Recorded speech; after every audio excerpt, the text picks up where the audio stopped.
The Empire gives the Weaver of Kel Hollow the 7th of its sons. Long life to the peace between us. That was the herald.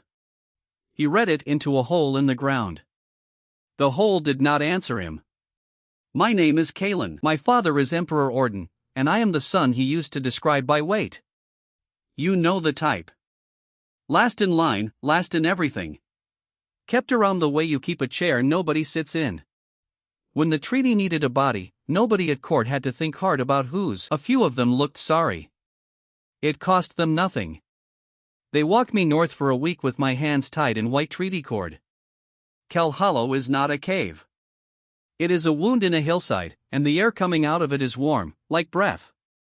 My brother Tarn commands the 9th. My brother stayed back at the tree line. He sent Ott. Ott taught me to ride when I was small. He was the only man in that column who would look at me. He cut my hands loose, which was kind. Then he put a palm between my shoulders and pushed, which was not. Behind me they laid iron plate over the shaft and hammered it into the rock. I listened to that going down. One thing about me, and I will be quick about it, because I was about to bet my life on it. You do not get the long version. You get the version I had time for on a ladder in the dark. If I hold a thing that is honestly trying to kill me, and I do not let go, the rot comes off it. All of it. Into me. The floor of the hollow was not stone. It gave under my boots like packed hair. Then the dark moved. And it kept moving. And it went on moving for far longer than a thing that size should need to finish arriving. I saw a leg. Then that the leg had a shoulder somewhere above me, and the shoulder had a head, and the head was already low, already decided.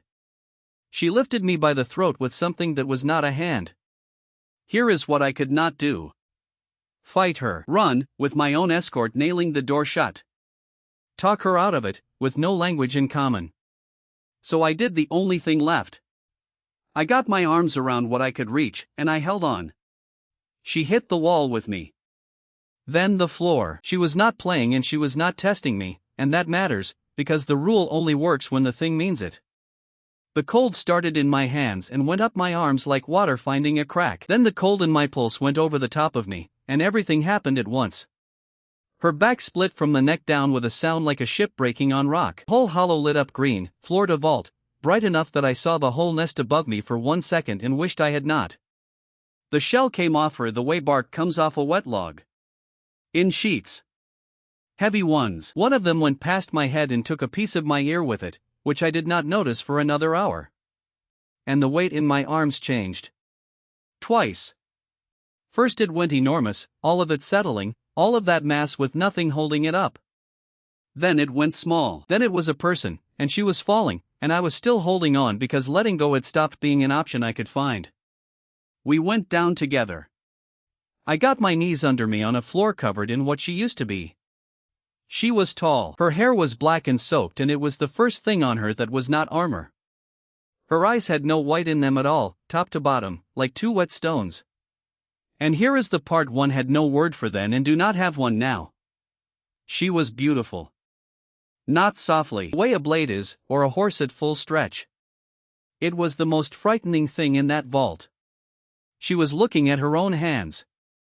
Turning them over. It was the look you would give a stranger's hands, found on the ends of your own arms, in a house you did not fall asleep in. Then she looked at me. Her mouth worked around a shape it had not used in a very long time. And the rot arrived. It came up my wrists in black lines under the skin, moving the way ink moves in water, and it stopped at my collar and stayed. You could see it. Everyone in that vault could see exactly where her 40 years had gone. And my system gave me the reading, the way it always does, flat and unhelpful and impossible to disbelieve. Room for none. 40 years of a queen had gone into a man who could not lift his own armor, and my system had a word for that, and the word was full. That is the whole of my system. It does not aim, it does not command, and it does not make one living thing love me. What it does is talk to me in the only language it has. A cold weight in the pulse, and a reading off it, the way you know a full jug by the arm that carries it. Room for one more. Room for none. Not since this morning. The entire interface, and I have never yet managed to argue with it. Her first word took 3 tries. When it came out it was not thank you. Who sent me a husband to eat? Questions had not arrived in her yet, not really. She had a hole in her, and she wanted it filled with an address. So there I was, on the floor of a monster nest, sleeves smoking, my brother's iron over the only door. And I made the first real decision of my life. I could have lied.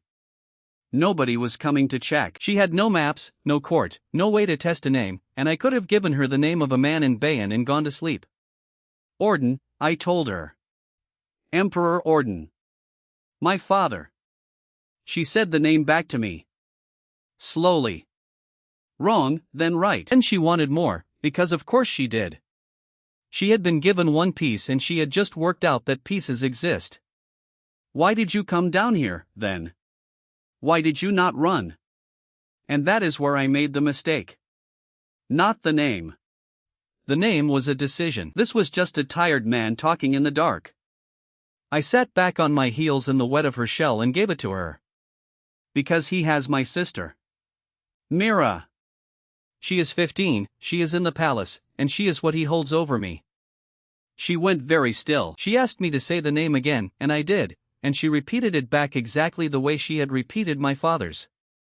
I thought I was explaining myself. What I had actually done was give the largest thing in the province a second entry, and she keeps entries the way other people keep breathing. That was the whole transaction. She had a hole and I filled it.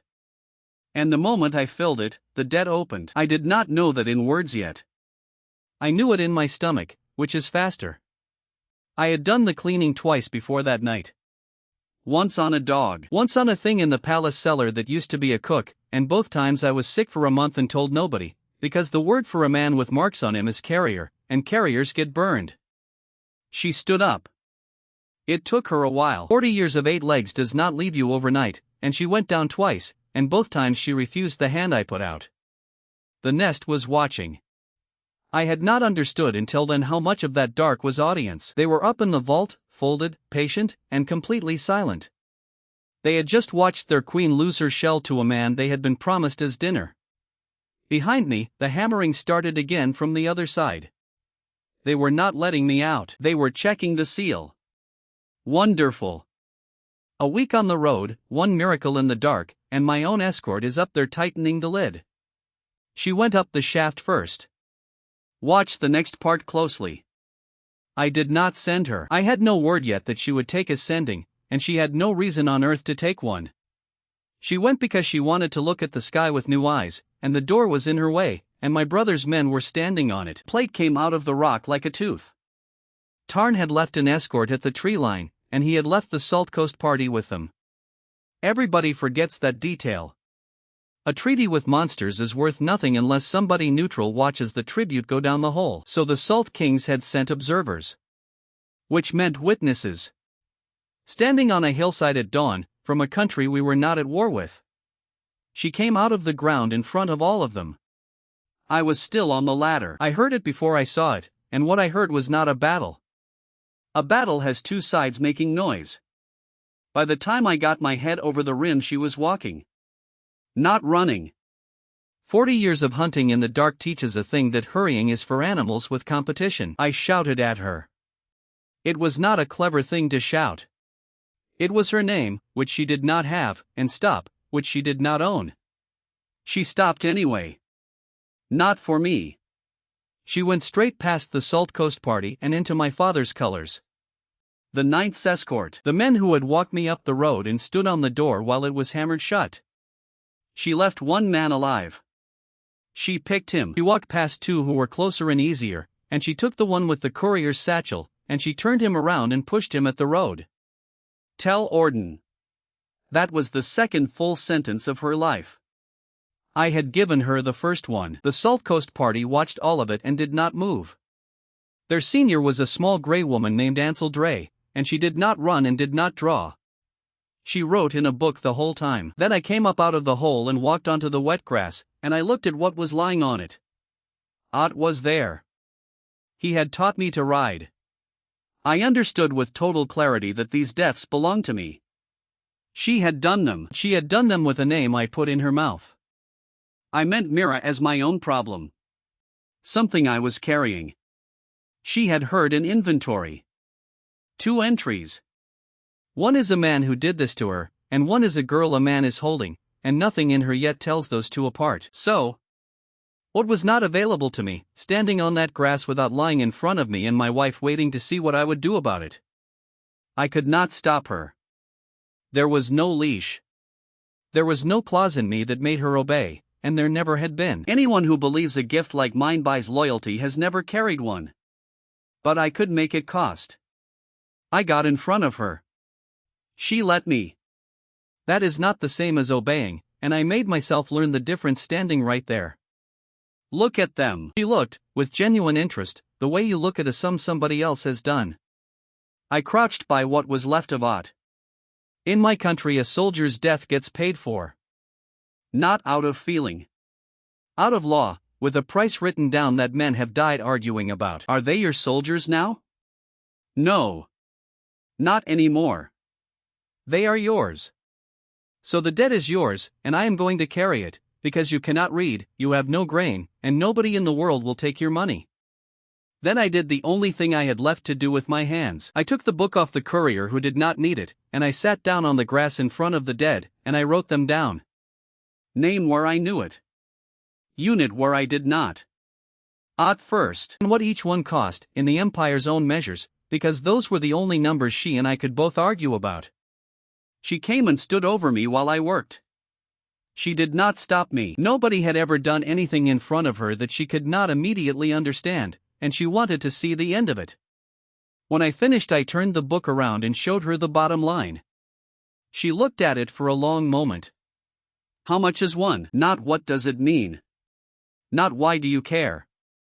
She wanted the unit price. A widow's portion. Grain until the children work. One name read out. And if I take the whole garrison at the ford, then you will owe more grain than grows in this province, and we will both be dead before it is paid. She thought about that.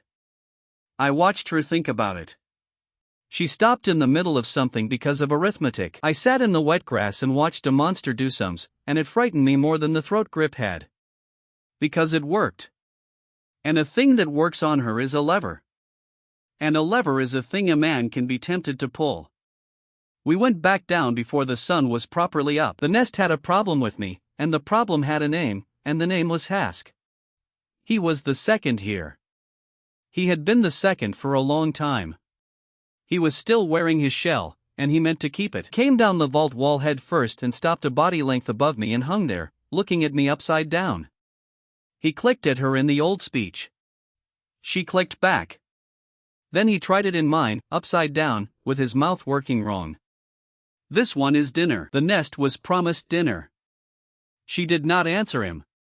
She turned her back on him, walked out under the middle of the vault, and put it to all of them at once. The man is not food. The man is not a guest. The man is a debt of this nest, and this nest pays its debts, and anything that eats him is stealing from all of us. It is the single most useful sentence anybody has ever said about me. It also quietly closed a door I had been holding open in my head, one where I walk out in a month and live under another name in the south. You do not walk out on a debt in Kel Hollow. You get carried out. She needed a name of her own. The nest had a word for her, but it was a job, the way we use the knife, or the crown. She stood over me with her new hands on her hips. What do your people call a thing like me? I did not have a word for it. So I said something stupid. I said the whole arrangement was going to Ravel. She stopped. What does that mean? A knot coming apart, or a thing being pulled undone? Both. It is a bad word, it does two opposite jobs at once. Ravel. She tried it twice with her mouth and then threw it up into the vault, and the vault sent it back down at her in 100 voices, and it stopped being a word and started being her. Later I got out my father's scroll, because I wanted to know exactly what I was standing on. I read it to her aloud, all of it, because she asked, and because I was already learning the fastest way to be trusted by her. Never shorten anything. Ever. And halfway down, I found it. The right had been read over the tribute. Over the delivery. It named a payment, and a hole in the ground, and a piece. It named me by rank and by my father's word. And in the whole of it, the word husband does not appear once. They had not married me to her. They had paid her with me. I read it twice to be sure. Then I sat back against the wall of a monster nest and laughed until my ribs hurt, because it was genuinely funny, and because nothing in my life had prepared me to be afraid of paperwork. Ravel crouched in front of me with her head tipped over, waiting for the joke, and when it did not come she took the scroll out of my hands and looked at it as if it would confess. My father did not give you a husband. He gave you a parcel. There is no marriage in here. There is a receipt. Is that good or bad? And that is the first time I had no answer for her. Standing in that hollow it looked like freedom. Ansel Dre had heard that same right read out at the mouth of the shaft, and she had written it in her book, and I did not think about her once that night. Hask dropped down while I was still sitting there, and he asked the question the nest actually cared about. Did it through Ravel at first. Then badly, in our speech, because he had been listening at the mouth of that hole for years and had picked up more than anyone knew. What do the clean ones become? They become themselves, I said. They keep everything. The strength all stays. They get their memory back, and a mouth that words come out of. That is not what I asked. He pointed up the shaft with one leg. Out there. What are they out there? And I opened my mouth, and nothing came out. Because I knew. The nest does not feed a thing that cannot hunt with the nest. The empire does not feed a thing that is not a subject. There is no third place. A clean one is not a monster anymore, and is not a person yet. No road.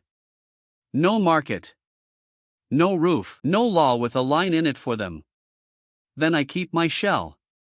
He put that one in our speech up at the vault, not down at me, so there would be no question who it was for. He turned around and went back up the wall. Half the vault went with him. Half of it did not. That is the thing Hask did not plan for. He walked out with the hunters, the ones who still eat well. He left me everybody else. They came down to me one at a time over the next few nights.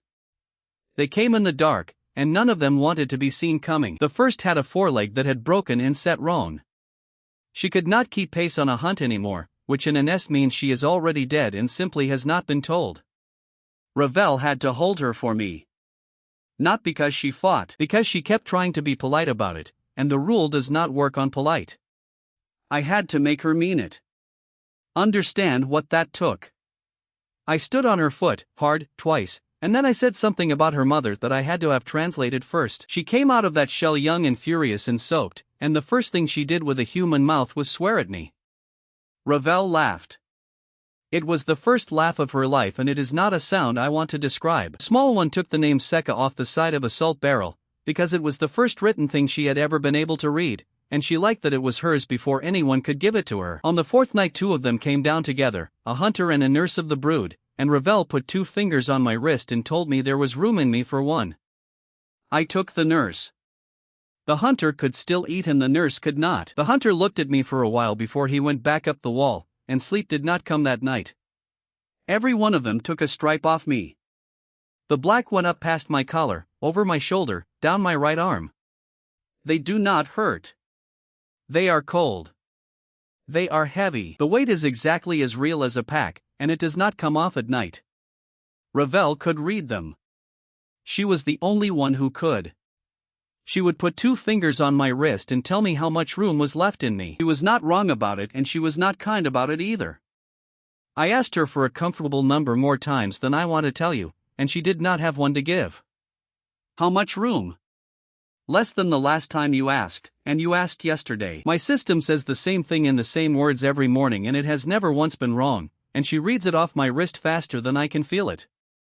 That was the whole medical service available to me out there. The first winter in that hole is worth a word, because people imagine something grand. I slept on a shelf of packed silk in a side gallery. It is warm. That is the one good thing about a nest, and it is a very good thing. I ate what they ate for the first month, which does not bear description, and then Seka worked out that I could not go on doing that and started stealing for me. She stole badly. She would come back with 1 turnip and a face like a festival. There is no water down there that a man can drink. It comes off the wall and it tastes of the wall. I carried it up in a skin from the vent field for 2 months before somebody took the skin off me and walked me down to the sea. 400 years of carrying water, shown to me entirely by hand, and not one prince had fallen over doing it. They laughed at me constantly that winter. I want that in, because the version people tell is all dread. A man who cannot climb, cannot see in the dark, cannot smell anything useful, sleeps for a third of the day and has to be told when a gallery is about to give, is comic. I was comic. Hask found me hilarious for about 11 weeks and it was the closest we ever got to friendly. Ravel learned our letters that winter. That is what she did with it. She started because she wanted to read my father's scroll herself and not through me. She got through it in 6 weeks, badly, and then she wanted the next thing, and there was no next thing, because there is nothing to read in a hole in a hillside. So I wrote her one. Whatever I could remember. A grain of size, a bad ballad, the tariff table, the rules of a card game.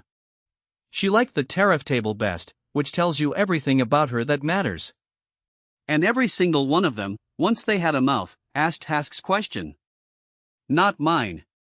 His. What am I now? I got good at not answering. Seka asked me on the stairs with a blanket around her and I gave her a job, a name, and a place at the fire, and then I went and sat in the dark and was a coward about it. Because there was nothing out there for her to be. That is not a feeling. That is the law, and a man being fond of people in a cave does not change the law. So here is the shape of the problem I actually had out there. It is not the one anybody at court would have guessed. I was not short of power. Not that day, and not on any day after it. I had a wife who could take a garrison before breakfast, and a nest of hundreds who could be made whole by a man who cannot lift his own armor. What I was short of was permission. Somewhere for any of it to legally stand. And you cannot win permission in a fight.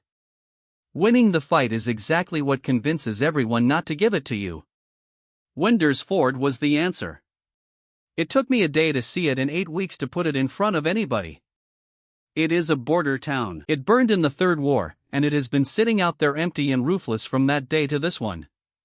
It belongs to nobody, because everyone who could claim it would rather the other side did not have it. Empty town. Real walls. On the map. This is the thought that made me sit up. If I took it, that is an act of war, and everything I ever built on it would be a target forever. If I was given it, it is a clause. A line in a treaty. A place where a clean one can stand and hear a magistrate say her name. Same walls. Completely different building. So I did not take it. That decision cost me 2 months on the Ford Road and 1 broken tooth, from a carter who did not like the marks on my neck and had opinions about who I was traveling for. While I worked on that, my father solved a problem of his own. The court declared me dead. I heard it from a peddler on the Ford Road, weeks late, the way you hear anything out there. 7th prince taken by the weaver. Peace holds. The emperor grieves. They gave me an excellent funeral. Mira wore black for me in front of the whole court, at 15. And then he betrothed her to a Bayan who was past 40 and has buried 2 wives already. The peddler told me all of it while he was trying to sell me a mirror. He had no idea who he was talking to. He thought I was a road warden with a bad skin condition, which, fair. He got to the part about the betrothal and he made a face and said the girl had not cried at the funeral, not once, and that people at court thought that was very cold of her. Mira does not cry where anyone can price it. She learned that from watching what happened to me when I did. I bought the mirror. I have no idea why. I carried it for a month and then gave it to Seka, who cracked it inside a day and was inconsolable, and that is the most normal afternoon I had that whole spring. I could not get past the betrothal, because a living 7th son married to a monster breaks the story my father sold to his own generals. He told them he bought the peace with a corpse. If the corpse is walking around the border making arrangements, then the peace was not bought, it was negotiated. And Orden does not negotiate with monsters. Everyone knows that. He put it on a coin. So he did the cheap thing. He killed me on paper. He priced my sister to a Bayan. And he went back to his afternoon. He also took my name away and left me holding the only tool I had left, which was a wife the whole province was afraid of. I decided to spend that fear instead of her hands. So I sat down and did the thing I always do, which my sister says is the only trick I have. I worked out what was off the table. I could not make anybody trade with a nest. There is no price at which a garrison opens the road for a monster. And I could not threaten them into it, because a threat that works once is a war that lasts 20 years. I could make them watch her not do anything. I took her to the crossing in daylight. I put her out in the open, well short of the wall, where every man up there could see her. And I told her the entire plan in advance, which took a while, because the plan was that she was going to stand there. She hated it. Standing is not an argument. Standing is the whole argument. Every man on that wall has been told his entire life what a thing like you does when it gets that close. If you do it, I have nothing. If you do not do it, I have 100 witnesses who watched you keep your word, and I can spend those for years. And what do I get today? Grain. The wagon's behind me. If that gate opens, your brood eats this month. And it eats because you stood still, not because you bit. She stood still. I want you to picture what that actually looked like from up on that wall, because it is the only weapon I had and I was firing it for the first time. A woman in the wet grass, well out in the open, hands empty, not moving. Black lines up her arms where the shell used to sit. And behind her, nothing. No column. No banners. 4 grain wagons and a dead prince. They had bows on her the entire time. I could see the arms shaking from where I stood. One boy up there was crying and still holding his draw, and nobody told him to stop, because nobody up there knew what to do with any of it either. She kept her eyes off them. That was her own idea and it was better than mine. She looked at the river. An hour in, a wind came across the flat and took her hair sideways, and half that wall flinched, and she did not. It took most of the morning. A man came out on the wall, looked at her, went away, and came back with somebody older. Then they sent a boy down on a rope rather than open the gate. The boy would not come within a spear's length of me. His name was Cory, and his mother baked for that garrison, and both of them came over to us before the year was out. He shouted his question from the grass with both hands on the rope. Is it true you are the one they gave her? I am. He looked past me at my wife for a long moment, and whatever was on his face was not what I expected. It was not disgust. It was something closer to pity, and it was pointed at me. Then he went back up the rope, and the gate opened. The wagons went through. Grain, salt, and a load of dried fish that had gone off, which I paid for anyway, because I was not going to open the argument on the first day. Nobody died. Somebody write that down, because nobody at my father's court is going to. That was the first thing I ever bought. I bought it with her not moving. And for about a month I was insufferable about it. She was not insufferable about it. She was somewhere else entirely, and I found out where on the walk back. She waited until the wagons were out of sight behind us and the road was empty. When are we going to the palace? What is at the palace? I already knew. I asked anyway, the way you check a step in the dark before you put your weight on it. Mira, she said, he is holding her. You told me. So we go and we take her out and then he has nothing of yours, and then there is only me. I stopped walking in the middle of the road. And then there is only me. She said it the way you read off a total at the bottom of a column. Not a threat. Not even a want, exactly. A correction to an error she had noticed in the accounts. We cannot walk into Ansar. There are 40,000 men between here and my father. In the hour you are seen inside those walls, Mira stops being a hostage and starts being evidence. She thought about that for most of a mile. Then she went at it from a different side, and she went at it flat, the way she does sums. She is my sister. That is not what I asked. Does she have a claim? I said that a sister is not a claim, and her answer was that in her country everything is a claim, and that she had spent 40 years in a hole where the only question about anything is whose it is. Then she named them, out loud, in order, on a road, like a woman going through a store list. Petra has your daytime. Mira has your name. The town has your hands. The nest has your debt. The emperor has your death. And she stopped, and looked at me, and did not say the last one, and did not have to. And I understood that we were not talking about my sister at all. We had not been talking about my sister since the wagons. That night she came back to the fire with the treaty cord on her wrist. The white one. The one they tied my hands with, that I had left on the floor of the hollow the morning her shell came off. She had gone back down for it. He held her wrist up where the firelight was and turned it, and she waited. What is it for? It is the rope they tied you in. They gave you to me in it. And then, because she has never once let a thing go half said, she told me the rest of it. Everything that has ever been mine came off a wall or out of a corpse. You came wrapped. Nobody has ever wrapped anything for me before. Then she wanted the names of every man who had held the other end of that cord on the road up. I gave them, because it seemed harmless. She gave them back to me in order, and she has never needed reminding since. I did not ask what it meant. Symbolism. My father loves it, and so, it turns out, does my wife. Wendersford still had one living official in it. Her name is Petra. She was the magistrate when the town burned. She never left. She had been holding a title over a few standing walls and a handful of squatters for 11 years, out of what I can only call spite. I came to her with an offer. She poured 2 cups of the worst tea I have ever been given by a person who meant well, and then she let me talk for a long time before she said anything at all.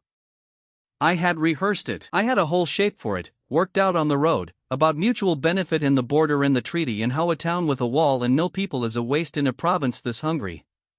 She let me get all the way to the end of it. Then she put her cup down. How many of them are there? I told her the truth, which was more than she wanted and fewer than she feared.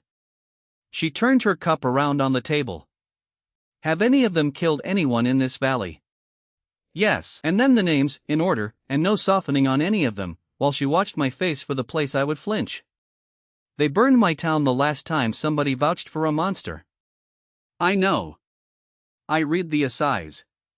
It was your cousin who vouched, so why would I do it again? I had no speech left. So she got the truth.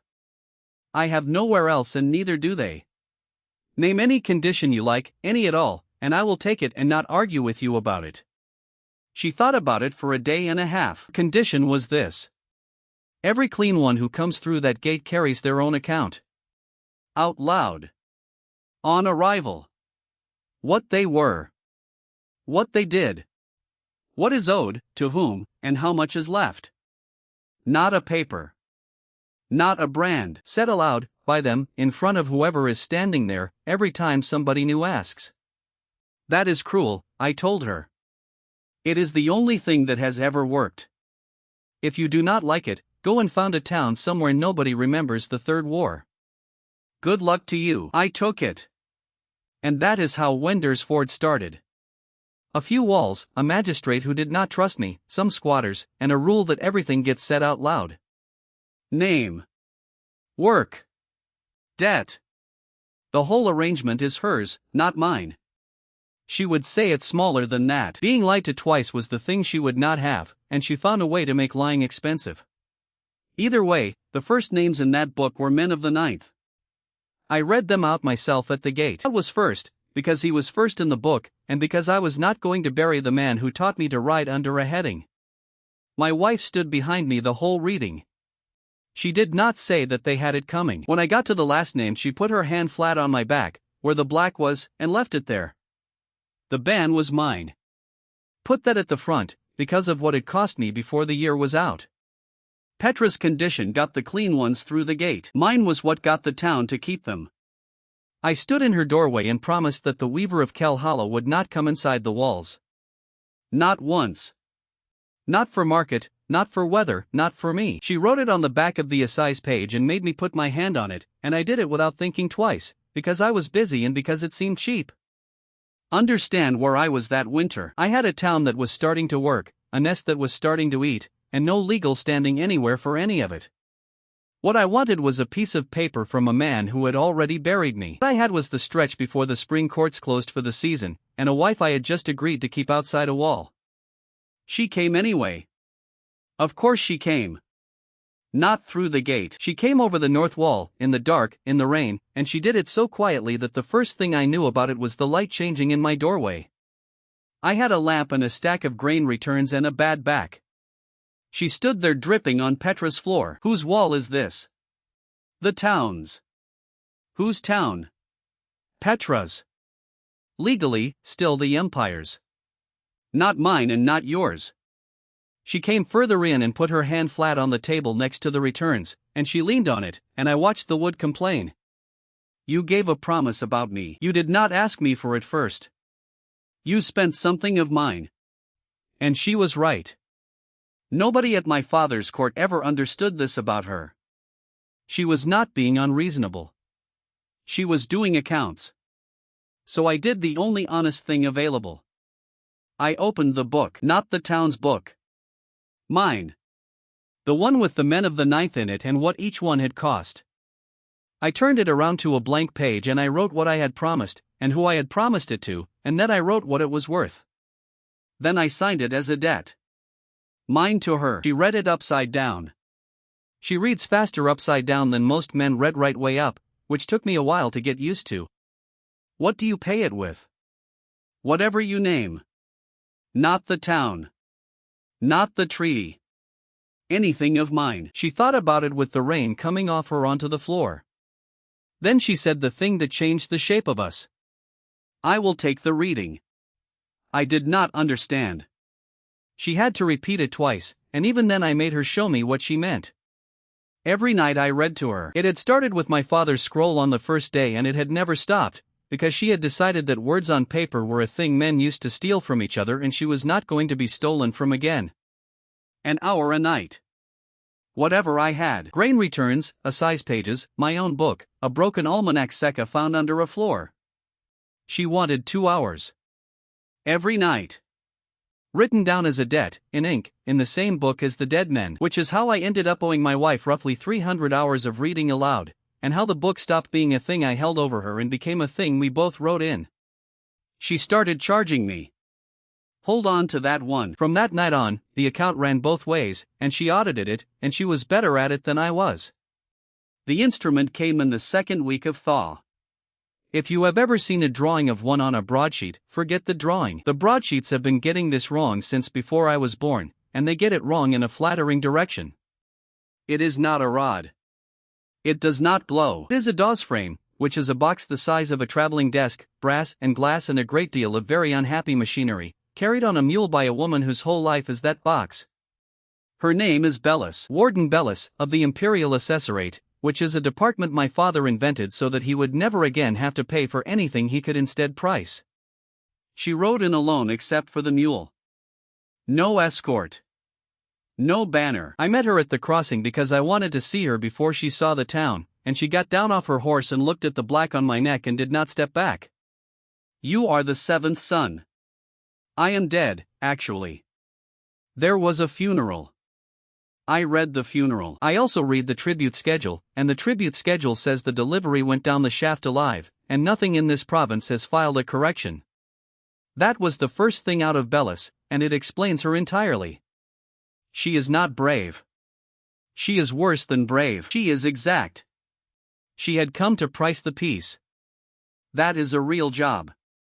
The empire does not pay for a border, it pays for a valuation of a border, and somebody has to go out and put a number on the thing that is keeping the peace so that the treasury knows what it is insuring. She wanted to see the weaver. I refused, and I gave her the honest reason, which was that I did not know what her box would do and I was not going to find out with my wife inside it. Bellis heard me out. Then she opened the case on the ground in the mud and turned it around so I could see the inside. There is no cage in it. There is a wheel of grated glass, and a set of brass weights, and a needle, and a book of tables, and that is all. It measures how much rod a thing is carrying, she said. It does nothing else. Everything else people believe about it is people. So we did it at the tree line, in the open, with Petra there because I wanted a witness who did not work for anybody, and with Secca there because Secca refused to be left behind and I have never won that argument. Ravel stood where she was told. He was getting good at that. Bellis set the box on a stump and turned the wheel and watched the needle and turned it again, and then she stopped, and she did something that made no sense to me at all. She checked the seal on the back of her own instrument. She thought her box was broken. It was not broken. She turned the wheel to the last stop and the needle stayed where it was, and she opened the table book, and she went past the page she wanted, and had to come back to it. Then she said it, out loud, in front of Petra and Secca and a mule. Triple S. Nobody spoke for a while. Then Bellis did the thing that made it real, because a letter on a page is nothing and she knew it. We walked over to the tree line, put her hand on a beech about as thick as a man, and asked my wife to take it down. Ravel did it with one hand, without setting her feet, in the way you would take a stem off an apple, and the crown of it came through the branches and hit the ground hard enough that Seka sat down. Bellis turned the wheel again and watched her needle and wrote. "There is nothing above that on my table," she said. "Above that beech there is nothing on my page at all. The last thing I measured in this bracket was a siege engine at Ansar and it needed 40 men and a week. I wanted to know what that meant, and I put it the way you put it to a physician about a word you do not have. I did not know. It was a letter to me." Bellis closed the book with her finger inside it. "It means she is carrying more than the war did. It means there is no line above this one on my table. And it means I am now required to tell you something you are going to like even less than the number." She packed the wheel back into its felt while she explained it, because she was not enjoying it and she wanted her hands busy. "The letters are not a compliment. They are not a rank, the way your brother has a rank. They are a bracket in a tax table, and I did not put her in it. The needle did. And the code says what the code says. An asset assessed above the top bracket cannot be held privately. Not by a lord. Not by a house. Not by a dead seventh son standing in the mud in a borrowed coat. It registers to the crown. Automatically. On assessment. The moment the needle stops. Nobody signs it, and there is no appeal, because there is nobody to appeal to." Then she gave me the notice. An actual piece of paper, with a seal, that she had been carrying up the road for 6 days without knowing whether she would need it. The marriage, such as it is, transfers. The weaver of Kel Hollow becomes crown property, and you, being legally deceased, become a witness at your own inventory. Ravel had been listening to all of it. She stood there without moving or making a sound, and a stranger would have said she took it well. I knew her. She was working out where Bellis slept. I got in front of that fast. I put my hand on the front of her shirt, which is not a thing I did often, and I said the only sentence I had. "She is the only person in the Empire who has told us the truth today. If she stops breathing, the next one they send does not tell us anything." Ravel looked at me for a long moment.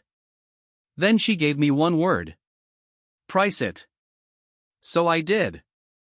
In the book, that night, in front of her, what Bellis's life was worth to us, in grain, in the same measures as the dead men of the 9th. It was a very large number, and Ravel made me read the sum twice, and then she let it go. Now. Start where I always start, with the doors that are already shut. I could not refuse the assessment. It had already happened. A needle had stopped in front of 2 witnesses and a magistrate, and no amount of arguing changes where a needle stopped. I could not hide her. You cannot hide the largest thing in the province. I could not fight the code, because the code was not wrong. It did exactly what it was written to do. But nothing in it says which crown. There it is. It took me the best part of a month after Bellis wrote out, and it came to me in the dark on Petra's floor while my wife was asleep across the room with her arm over my book like it might try to leave. The code says an asset above the top bracket cannot be held privately, and must register to a sovereign. It does not say the sovereign has to be my father. So I went down the shaft and I asked Hask for the law of Kel Hollow. That was not a comfortable conversation. He had been avoiding me since the winter, and he was still in his shell, and he had built himself a following out of everyone who thought I was a slow way of eating the nest. He heard the question and he laughed at me. "It is a terrible noise. You want our law. You have been up there 2 years pushing paper at men who declared you dead, and now you want ours." "I want the marriage law. Whatever there is. There is one." He would not give it to me straight. He made me sit in the vault for most of a day while various old things came and looked at me, which I understood perfectly well was the point. Then he gave me 2 sentences, and they were the 2 most important sentences anybody said to me in 3 years. A binding of the nest is not a claim. 2 who bind share what one of them carries, half and half, and neither can put it down after. I asked him to say it again. He did, and he was watching my face the whole time, and he saw exactly what it did to me. Because I was carrying an arm and a shoulder and most of a chest of other people's rot at that point. And I did not take it that day. I had it. I understood it. It was right there, and it would have solved the registration problem in an afternoon. And I put it down and walked away from it, because half of what I was carrying would have gone straight into her. An arm on his shoulder and most of a chest of other people's rot, and half of it hers. She had been out from under a load for 2 years. She had just learned to laugh. So I said thank you and I climbed back up the shaft and I told nobody, not even her, and I went and looked for another door. That was a decision. Write it down as a decision, because everything that happened at the end of all this ran through it. Tarn beat me to the next move, which he generally did. My brother is not stupid. Which is what makes my brother dangerous. He watched a needle stop at the top of an imperial table and he did the arithmetic faster than the assessorate did. He did not come to me. He went to her. He rode up under a parley flag, which he was entitled to do, and he asked to speak to the weaver, and he did not ask for me at all. I was not there. I found out afterward from Seka, who was, and who told me at a speed of about 200 words a minute with her hands going. Tarn made her an offer. He put it plainly, which I respect, because he could have dressed it. 1 campaign, the Salt Coast, the 2 river forts, 6 weeks of work. And in exchange, a charter for Wender's Ford with the 9th seal on it and a road warrant for the nest. It was a good offer. That is what people never believe when I tell it. It was a genuinely good offer, and it would have solved my entire problem, and it came from a man who wanted it solved for his own reasons. Ravel listened to the whole thing. Then she asked him what it cost. Tarn told her again about the charter and the warrant, and she said no, and she said it again slower, the way you talk to a man who is not listening. What does it cost? Not what do I get? What does it cost? And Tarn did not have an answer, because in his head the 2 river forts were the price, and to her the 2 river forts were the work. She told him to come back when somebody had priced it, and she went back down the shaft, and my brother stood in the road with a parley flag and a face Seka described in terms I will not repeat.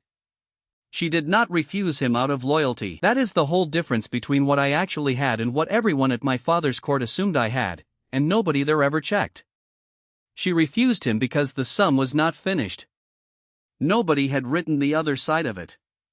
That is what the book did. It did not make her obey. It made her unable to sign anything that had not been counted twice. Bellis stayed 4 more days. She had to file, and filing meant sitting in Petra's backroom writing evaluation, and I spent those 4 days finding excuses to be in that room. On the 3rd day I asked her a question I had been carrying since the tree line. Your table, the one with the letters on it. What else is on it?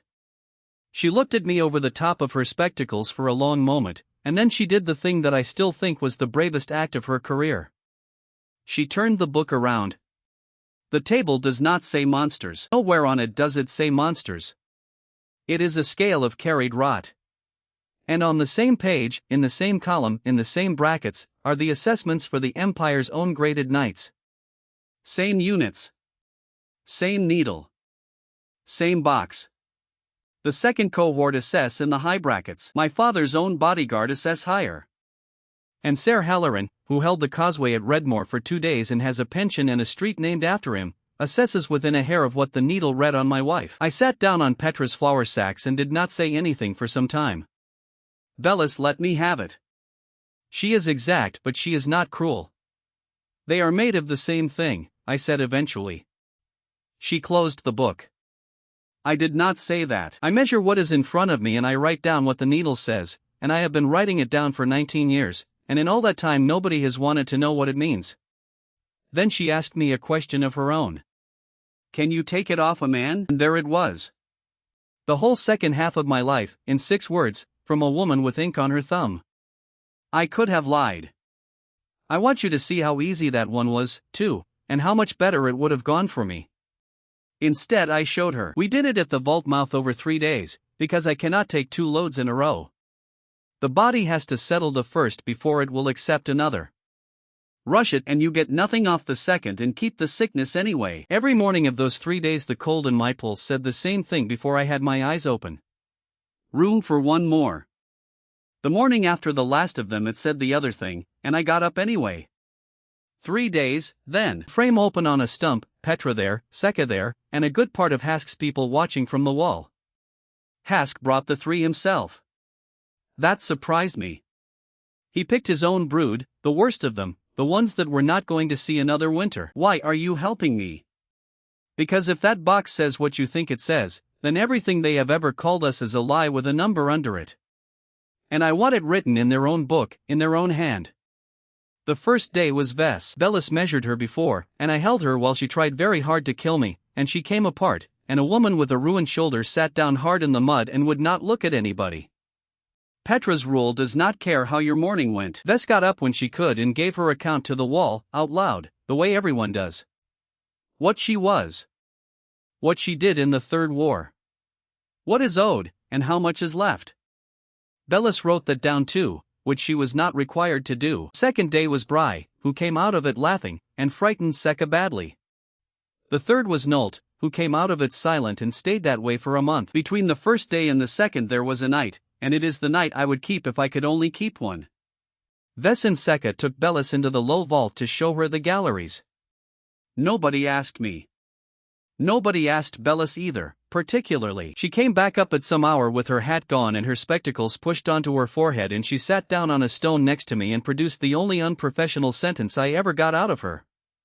It is beautiful down there, she told the fire. Then she took her frame apart on her knees by the fire and cleaned every piece of it, because she had been carrying a wet instrument around a damp hillside for a week and it was starting to stick. Sekka held the lamp and asked what everything was for and got a proper answer to every question, in order, without being hurried.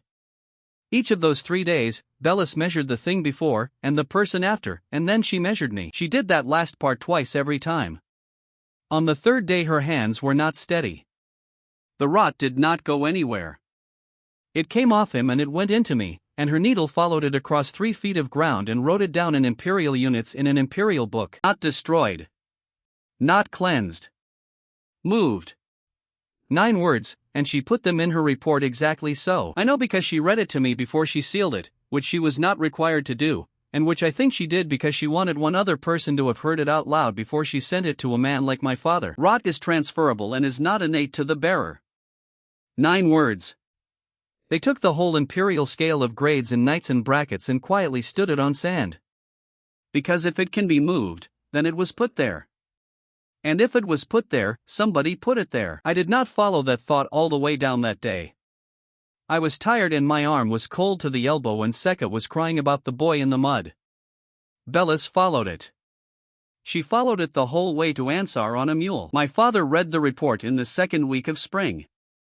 What he did about it reached my gate before the letter did. He stopped trying to have me killed. That sounds like good news. It is the worst thing that happened to me that year. Up to that point I was a problem he wanted deleted.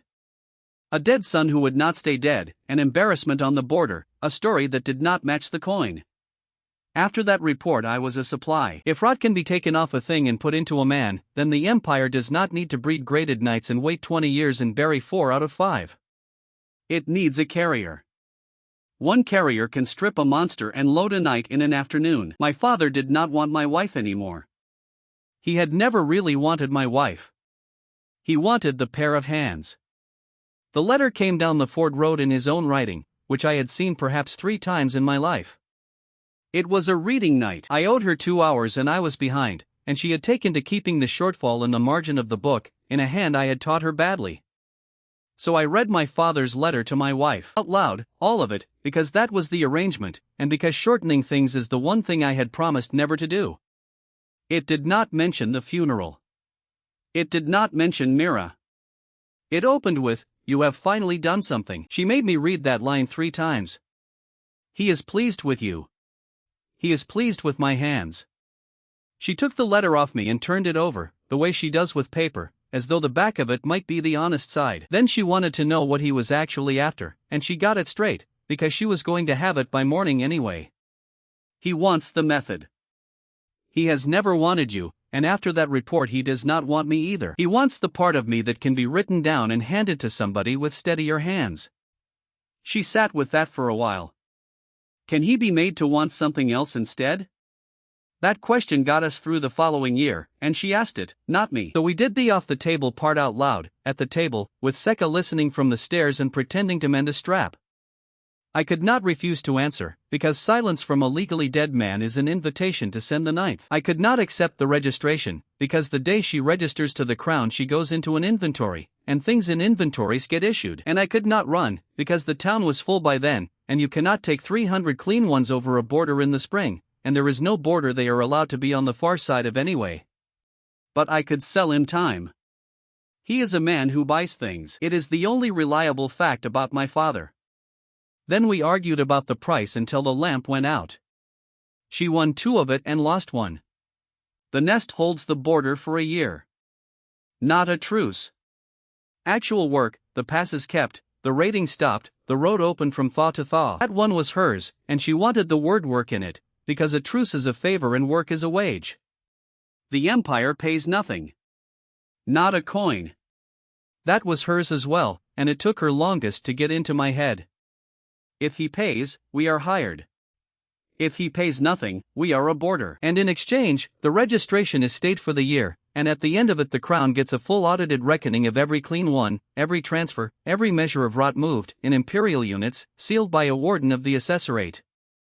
That one she lost. She knew exactly what it was, and she said so. You are selling him the method a page at a time. I am selling him a year. And a year is the only thing on this table that either of us can spend. A year of peace for a year of paperwork. He took it in 9 days, which for my father is indecent haste. He took it because a full reckoning of the method is worth more to him than my wife is, and because he thought he was buying the recipe 1 page at a time. He was. I knew he was. That was the price, and I paid it with my eyes open, and I would do it again with what I knew then. But he added a clause. He always adds a clause. The audit would be conducted by a member of the imperial household, resident on the border for the term, and he named my sister. Mira arrived at the end of spring with 2 carts, a writing case, and a mourning ring for me on her right hand, which she was wearing as a joke. She was 16 by then. She had been betrothed the better part of a year to a man who kept postponing, because he had worked out that a girl with a dead brother and a hostage's status was cheaper to wait for than to marry. My father sent her to me the way you tighten a screw. A hostage in the capital is an abstraction. A hostage standing in front of you, in your own town, holding a writing case, whose safety is now a line in your own contract, is a very different instrument. She got down off the cart and looked at the black lines going up my neck and into my hair. Then, without moving her face at all, "Hello, corpse." I laughed until I had to sit down on the step, and Seka thought something was badly wrong with me and went to fetch my wife. Good while it lasted. It lasted about a day and a half. Because on the second morning Mira found the book. Not the town's ledger. Mine, the one with the men of the ninth in the front and my debt of reading hours in the middle and every transfer since. She read it front to back in one sitting, at Petra's table, with her ring off and her sleeves pinned, and she did not ask a single question until she was finished. Then she closed it and put both hands flat on it. This is the audit. I said it was not, and that I would prepare a proper one, a clean one, something that could go to Ansar without half of it being a private arrangement between me and a monster. She said, no. And then my sister, who was 16, and who had been in the room for 1 day, explained my own position to me better than I had ever managed. If you write him a clean audit, you have written him a method, she said. A tidy one. Numbered. Reproducible by anybody with hands. If you send him this book, you send him a mess with a dead writing master in the front of it and my brother's reading debt to a spider in the middle, and he will still be able to read it, and it will still be true, and every single page of it will be about what things cost. He wants a recipe. Give him an account. I said that would make her the auditor of a document she was inside. She said that she was already inside it, on page 14, where I had written down what my father was holding over me on the night I went down the shaft. And then she took the pen out of my hand. I did not expect that, and I should have. My father sent her as a screw to be tightened. It never crossed his mind what happens when you give a 16-year-old hostage a real office, with a seal, and a document she is legally required to keep honestly. Mira stopped being something he was holding, and started being something that was holding a book. She never gave it back. Not that year, not the next one, and when she finally did hand it back it was across Petra's own table in a chartered town, and she made me sign for it. The year started on paper and it started badly. Understand what a year of audited peace actually means for the man who has to do it. The passes kept means somebody walks sill and the hollow back in weather. Road open means somebody keeps it open against the infield men, who have been robbing that stretch since before I was born. And every single thing any of us did had to go in the book, because my sister was the audit now, and my sister does not round. The passes were the worst of it and nobody warned me, because nobody in that province had walked them in winter within living memory. Sill is the low one. You can take a cart over sill in good weather and people do. The hollowback is the other one, and the hollowback is a knife edge with a drop on the east side, and the infield men had been using it for a generation precisely because nobody in their right mind goes up there in the cold. We went up in the second week of the frost with Vess and a party of the nest, and Corey, who was 15 and who lied about having done it before. Understand what the nest is for on a mountain. They do not get tired the way we do and they do not slip. Vess went up a face that morning that I would not have gone up roped, in the dark, carrying a coil, and then leaned over the top and made a remark about my boots. We found the Enfield camp on the third night, a fire, a handful of men, and about a season's worth of other people's goods stacked under a tarp.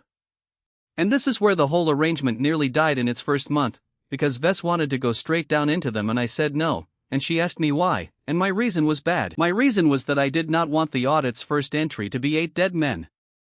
Hers was better. She said, if we go down there they run and come back in the spring, and next winter it will be 12, and one of them will kill somebody from Tovi, and that will be in your book too and you will not see it coming. We argued about it on a ledge in the dark for a considerable time. What we did in the end was neither. We took the tarp, all of it, in one trip, 4 of the nest carrying and me and Corey falling over, down to Tovi, and we put it in the middle of the village and Corey banged on doors until people came out and looked at their own property in the snow. The Enfield men came down after it before the month was out and rode into a village that had suddenly remembered how many grown men it had of its own. Nobody died. 2 of them were taken and handed to Petra and served a season on the wall repairs, and one of them, whose name was Early, is still at Winder's Ford and is a perfectly good carter. That was the first real thing the treaty ever bought, and it did not involve my wife at all, and it went in the book as a line about a tarpaulin. The road was easier and harder. Easier because a road is only a road, and harder because a road has people on it every day and every one of them had to be got used to. The first month, carts went up to the Sill Bridge and stopped and waited for daylight before crossing, because everybody knew what was in the hills now and nobody trusted a treaty. The second month, they stopped waiting. That is the entire art of it, and it took a winter. Nothing happened, on purpose, in public, over and over, until the not happening was worth more than any promise I could have written. Vel walked the road herself all through that first winter, in daylight, on the same days, at the same hour, so that people would learn to expect her and be bored by her. That was Myra's idea. Mira has a much colder mind than either of us. By the thaw, a carter out of Caldwell would nod at the weaver of Kell Hollow on the Sill Road and get a nod back and think nothing of it until he was telling it in that night. What I wanted that summer was simple to say and very hard to do. I wanted the town to work. Not to shelter anyone. To work, with a market and a wage and an argument about drainage, because a place that only shelters people is a camp, and camps get cleared. What stopped me was that nobody had ever written down what a clean one is allowed to do. Petra and Mira wrote it. Not me. I was up at the passes past the turn of the month and I came back to find the 2 of them at the long table with the assize book open and a rule already drafted. Work but not weapons. A clean one may hold a trade, a wage, a roof and a place in the market. A clean one may not carry a blade, draw a bow, or take a post on the wall. I hated it immediately and I said so. Mira did not look up. Give me the argument. Not the feeling. The argument. The argument is that half these people were pulled out of a shell in front of a dawes frame and can pull a cart apart with their hands. A rule about blades is a joke. You are not disarming anyone. You are just telling them what they are. Petra put her pen down. Yes, that is exactly what I am doing. And then she gave me the thing I could not answer. The men on the wall at the crossing had watched my wife stand still for one morning, and that was worth 2 years of trade. One clean one on a wall with a spear undoes that in an afternoon. Not because of what they would do with it. Because of what a man on the other wall would tell his commander he saw. So the rule went in. Work but not weapons. Mira wrote it into the audit as a standing condition of the town and read it out at the gate, and every clean one who came through after that heard it in their first hour. It lasted 19 days. Her name was Bry. She was the one who came out of the shell laughing, on the second day of the frame, and she had gone into Marn's timber crew and she was good at it, and she made Seka laugh, which is not easy work. There was a carter from the low road. I did not know that until Petra told me, and she made a point of telling me, and she was right too. He had been drinking, and he said the thing that men said in that market for the first 2 years, which was a question about what exactly Bri did with her mouth before she had one. She hit him once. That is all. She did not use a blade, so if you want to be a lawyer about it, she did not break the rule. He went into the corner of a stone trough and he was dead before Petra got there. Ravel came out of the hollow before the body was cold. I do not know who ran to fetch her, and I have never asked, because I do not want to know which of my people thought that was the right call. She did it in Trough Square, in front of everyone, at the top of the afternoon. She did not shout at Bri. She did not make it a lesson. Was it one blow? Bri nodded. Then it is quick, Ravel told her. And she killed her, there, in front of the whole square, with one hand, and it took less time than it takes to say so. And here is what you have to hold, because it is the whole difference between her and my father. By the law of Kel Hollow, that was correct. A dead of the nest killed a man of the town the nest is paying. Under her law the queen settles it herself, immediately, in the open, and the account is closed. She thought she was paying my bill. That is the part one could not say out loud in that square. She had not killed a girl for the town. She had killed a girl because my name was on a promise, and anything with my name on it is hers to keep clean. I got back from the crossing 4 hours later. Trough Square, as I found it. Everything I did next came out of the fact that nobody was standing in it. Not empty. Worse. There were people in the doorways all around it, and the trough was still there with the water gone red at one end, and there was Bri, and nobody had touched either of them, and nobody was talking. Seka was sitting on the dye shed step with her hands flat on her knees, still blue to the elbow. She would not look at me. Ravel was standing in the middle of it. Waiting, not hiding it, not gone to ground, standing exactly where she had done it, because in her head this was finished business and finished business does not need explaining. So, the shut doors, in order. I could not undo it. I could not punish her, because there is no court in the world with jurisdiction over my wife, and pretending otherwise in a public square would have taught everyone watching that the town has rules it cannot enforce. I could not agree with her, because if I agreed with her then Petra's rule was a piece of paper and the audit was a fiction and every clean one in that town was living at the pleasure of a monster's afternoon mood. What I could do was take out the book. I sat down on the edge of the trough with the water still wrong and I opened it in front of all of them and I wrote 2 entries. The carter first. Home, of the low road, killed by a dead of Kel Hollow. Widow's portion, grain until the children work, name read out on the day. Charged to the nest, carried by me. Then Bri. Cleaned in the 3rd week of thaw, timber crew, killed by the queen of Kel Hollow without the town being asked. Same portion. Same grain, same name read on the day. Charged to the nest. Carried by me. The square made a sound when I read the second one out. Not a big sound. A sort of movement. Ravel came across the stones and stood over me and she was as angry as I ever saw her in those 2 years. She was mine to settle. I put the pen down before I answered her. She was yours. Hom was Petra's. You settled one of them without asking the person who was owed the other, and that is not a settlement. That is a decision you made about somebody else's money. You are charging me for keeping your law. I am charging you for keeping yours in a town that runs on mine. If Kel Hollow wants to settle inside these walls, Kel Hollow can put it to the magistrate first, like everybody. And what if the magistrate is slow? Then she is slow, and the nest waits, and I write down what the waiting cost and you can charge me for that. She stood there for a long time. Then, put the waiting in the book now. She walked out of Trough Square, and I sat on the edge of a trough and wrote a line charging myself for a delay that had not happened yet. That is the closest thing to a compromise the 2 of us managed that year. The cost of it landed in the hollow within the week, and Hask collected it. Nothing clever was required of him. He just had to stand up in the vault and say what everybody had already worked out.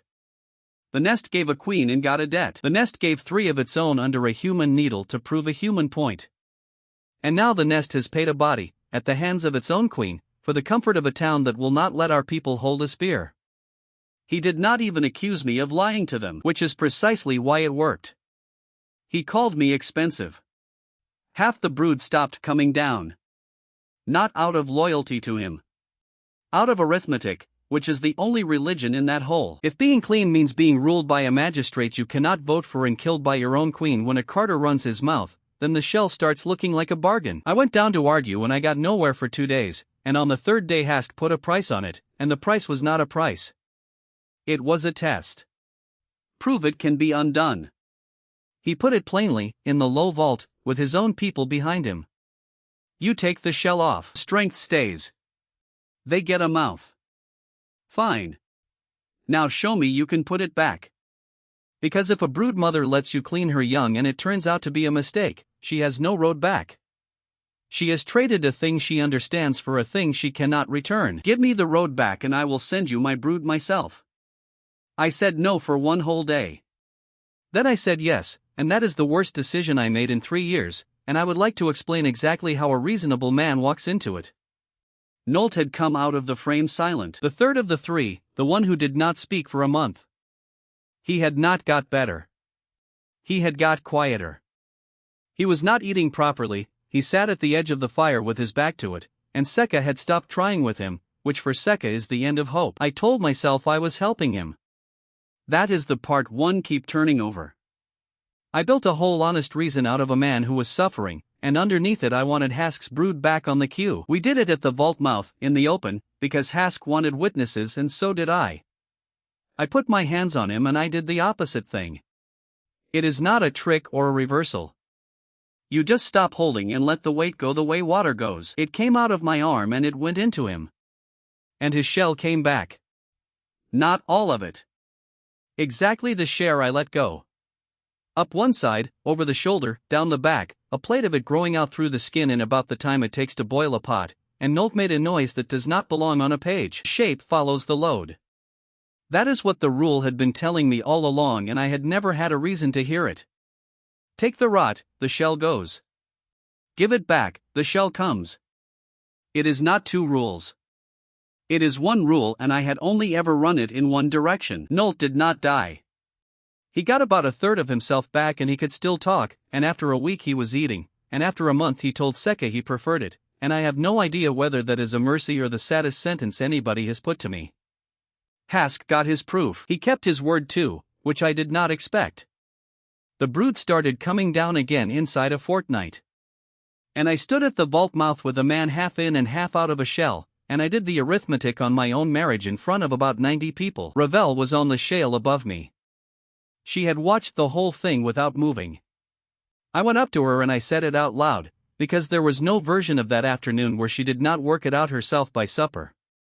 It runs both ways. If it ever comes off me, it goes into whoever takes it.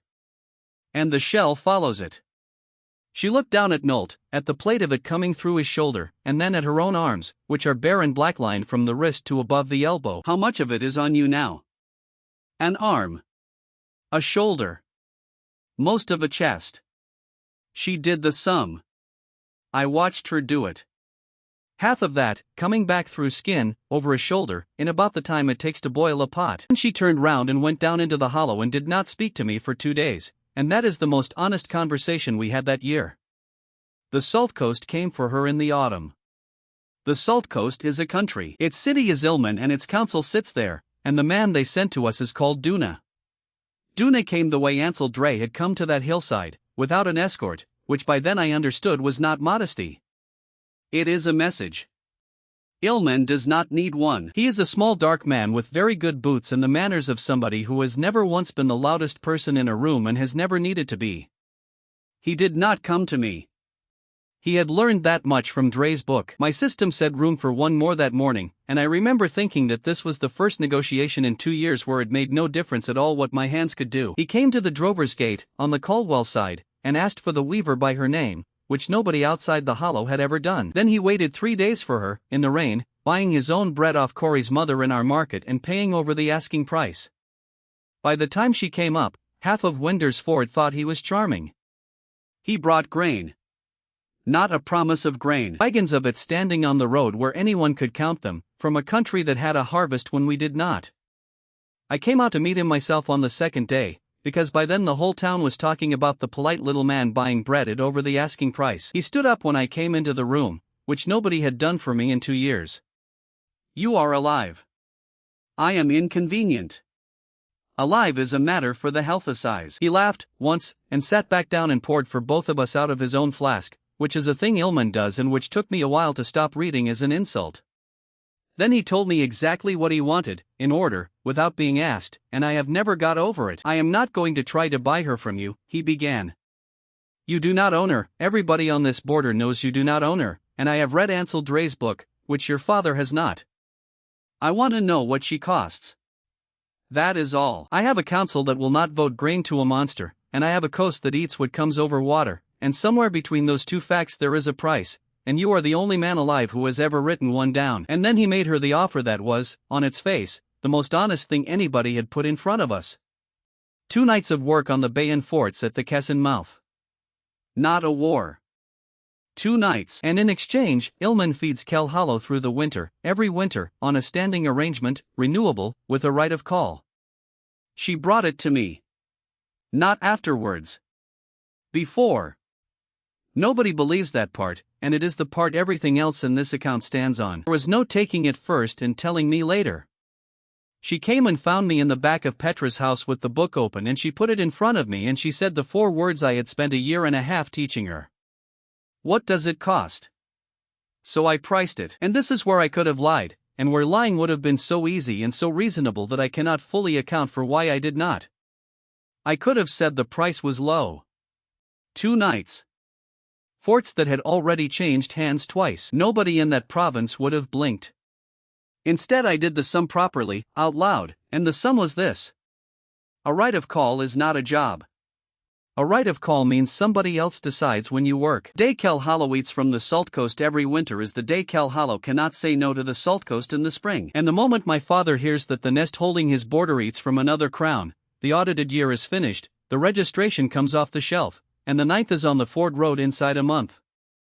So the price is the year. And after the year, the price is me, in Ansar, as his guest, for as long as it takes him to be sure the method has not walked off to the coast. She listened to the whole thing. She made me repeat the part about Ansar. Then she refused it. Not to me. She went out to the road in front of 11 wagons of grain and she told Duna no, and she gave him my reason, in my words, badly, and he heard it and looked past her at me on the step and I saw him understand exactly what had just happened. He said it was a pity, and that he would keep the offer open, and he left the wagons. He left the wagons. All 11. As a gift, unconditioned, in writing, witnessed by Petra, with a line saying it created no obligation of any kind. That is how you can tell a real professional. He had lost the round and he spent a whole convoy buying the right to be believed the next time. We ate that winter on his grain and we knew exactly what it was for. I thought I had won something. What I had actually done was teach my wife that there was a price on her that I would not pay. She took his contract in the 2nd week of the frost. 1 night. Not the standing arrangement, not the right of call. A single night's work on 1 fort, for a single delivery, priced and closed. She did not ask me. She did not tell me. She went out after the fire was banked, and I know exactly when, because Seka heard the gate and did not stop her and has never pretended otherwise. I was on the ash gate at first light when she came back up the Ford Road with 6 wagons behind her and Ilman's marks on the canvas. She was not hiding it. That is what I could not get past for weeks. She came up the middle of the road in daylight with the drivers walking, and half the town came out to watch the food arrive, and she did not once look at the gate to see whether I was on it. Corey got to me before she did, the way you tell a man his roof is on fire. I came down onto the road. She stopped the first wagon with one hand on the shaft and waited for me there, in front of the drivers, in front of the town. 1 fort. 1 night. Priced and closed, and I did not sign anything that runs past dawn. You went to Duna, I went to the food. Heta has the deep galleries to feed. 8 of hers died last month.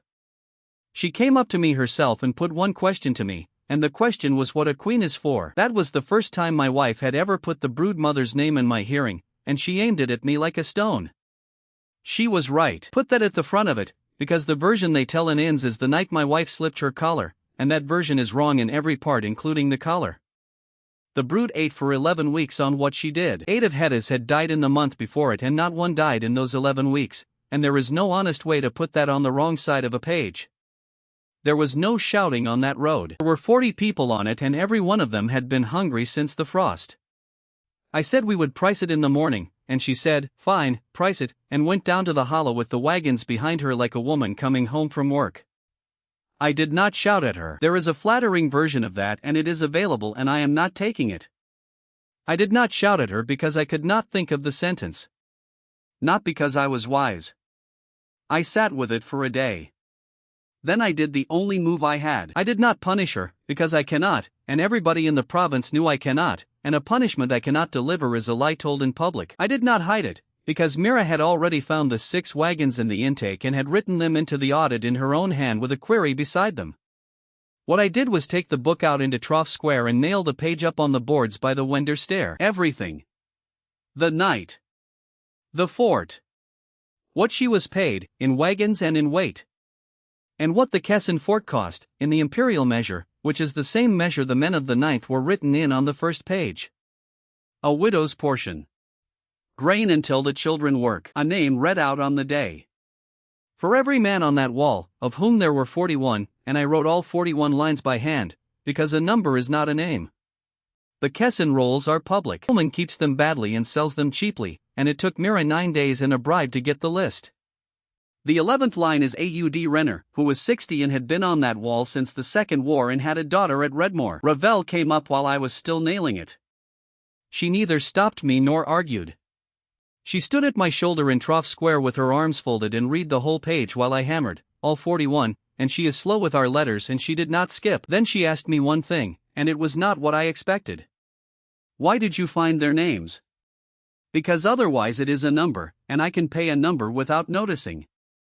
She stood there a while longer. Then she said, "Put Heddas 8 on it as well," and walked away, and I did, in the same hand, on the same page, on the other side of the line. And underneath, the balance. What the town had eaten. What the brood had eaten. And what was still owed, by us, to people who were not going to collect it. The market was full when I put it up, and it stayed full, and then it went quiet, and then it emptied. Half the town stopped eating for 2 days. Not as a protest. There was no meeting and no speeches. People just could not put it in their mouths. Seka came and found me that night and asked me why I had done it, and I did not have a clean answer, and she went away angrier than when she came. Petra resigned on the 3rd morning. She did it properly, which is how she does everything. Written notice, seal, the assize book squared up on the table, and the Wender chain laid on top of it. I am 61 years old. I have administered a burned town, an empty town, and a town full of people who cannot hold a spear. I will not administer a town that eats out of a wagon somebody paid for with 41 men. I put it to her that the town would fold inside a season without her, which was true. She allowed that this might be the honest outcome. And that was the closest I came, in all of it, to putting the whole thing down. I did not have an argument and she knew it. Every fact she had was one I had written down myself and nailed up in public. She let me try anyway. She sat there with her hands on the chain and let me talk myself all the way to the bottom, which took about a quarter of an hour, and at the bottom I asked her what she actually wanted. She said she wanted to be able to say no to me. Not to the Queen. To me. She had spent a year administering a town where every single door was opened by a man who could not be refused, because refusing me meant refusing the only thing standing between Wender's Ford and the frost. Then say no to me, I told her. Pick the thing and say it. And she picked the one I would never have offered, which is why she is better at this than I am. The cleanings. I want to be able to stop one. I sat down at her own table and she put her own pen in my hand, and she watched me write it, and it went into the audit in her handwriting underneath mine because she would not have it any other way. The magistrate of Wender's Ford may refuse a cleaning. Any cleaning. Any candidate, at the gate or in the hollow, for any reason she chooses to write down or for no reason she chooses to write down. Her word ends it. Not mine. She read it twice. Then the only question that mattered. And if the Queen brings one and I refuse, then the Queen has a magistrate who says no. I said it as steadily as I could manage, because the honest answer is that I did not know what would happen the first time, and neither did she, and both of us understood that I had just handed a woman of 61 a weapon pointed at the largest thing in the province. She put her chain back on. That was the first break in the whole arrangement that was not in my hand, and it was the only useful thing I built that whole year, and I built it because a woman resigned and I had nothing else left to offer. Mira wrote it into the audit that afternoon under a heading of her own devising, which was, "Limits accepted voluntarily by the carrier." I asked her whether that heading was going to make my father laugh. She said it was going to make him think, which is worse, and she went back to her column. My brother closed the grain road in the first week of the second thaw. There was no raid. Tarn has never in his life done a thing that could be written down as a raid. He put a toll post at the Sill Bridge with a legal warrant, a tariff schedule and a picket under a man called Osric, and he charged a rate that nobody moving food could pay. Perfectly lawful. My father's own tariff law, applied to the letter, by a prince entitled to apply it. And it cut Winder's Ford off from every mill south of the pass in about 9 days. Then he sent me the offer, in writing, under his own seal, addressed to a dead man, which I thought was a nice touch. The road for one campaign. 6 weeks of work from the weaver, on ground of his choosing, and the toll post comes down the day she starts. Understand where that put me. The town had grain for a season, and the nest had Illman's wagons, and neither of those things is a supply. They are a countdown. 6 weeks of her work would have solved it. That is what makes Tarn dangerous. His offers are always real. So, what was off the table? I could not take the bridge. There is a warrant on that post, and the men on it are the 9th, and the day my wife walks up to a lawful toll booth the audited year is over and every word Bellis wrote becomes a confession. I could not outwait it, because grain does not wait. And I could not buy the road, because I had nothing to buy it with except the one thing he was asking for. But I could answer paper with paper. The audit was most of a year old by then and it was very good. Mira had built it into something I did not entirely recognize. Every transfer, every measure, every name, every debt, cross-ruled, with a column she had invented for limits accepted voluntarily by the carrier. So I sent it to court early, not at the year's end, as agreed. Early, deliberately, hand-carried, with a note asking whether His Majesty considered a lawful toll on the road feeding his own audited border to be consistent with the arrangement. And I sent my sister with it. That was not my idea. Given everything that came out of it, I would rather it had been, and my sister has never let me pretend otherwise, and she is right not to. Mira put on her mourning ring and the Bayan betrothal she still had not been made to keep, and she pointed out that a document delivered by a courier is a document, while a document delivered by an imperial auditor who was also the emperor's daughter is a scene. Petra thought it was reckless. Ravel wanted to go with her, which was the single worst idea anybody produced that spring, and which took me most of a night to talk her out of. Mira left with 2 carts and Corey driving one of them. My father read the audit in 9 days and answered in 11, and his answer was the best move anybody made against me in 3 years. He mounted no defense of the toll. He did not mention it at all. He took my own document, the one I had built to prove that the border was cheap and honest and working, and he read the line that I had written myself, in my own hand, on the first page. Rot is transferable and is not innate to the bearer. He asked the obvious question, which I had been careful never to write down. If rot can be moved into a man, then what is the man? The decree came back up the Ford Road under the seal of the Health Assize, not the War Office, which is how I knew he had thought about it properly. Kalin of the Imperial House, deceased, presently residing at Winder's Ford, is declared a carrier within the meaning of the plague statutes. Not a traitor. Not a rebel. A carrier. Under the statute, a declared carrier may not enter a market town, a barracks, a port, a granary, or the capital. May not travel a public road except by written leave. May not stand within a bowshot of a well. The penalty for breach is not on the carrier, and here is the elegant bit.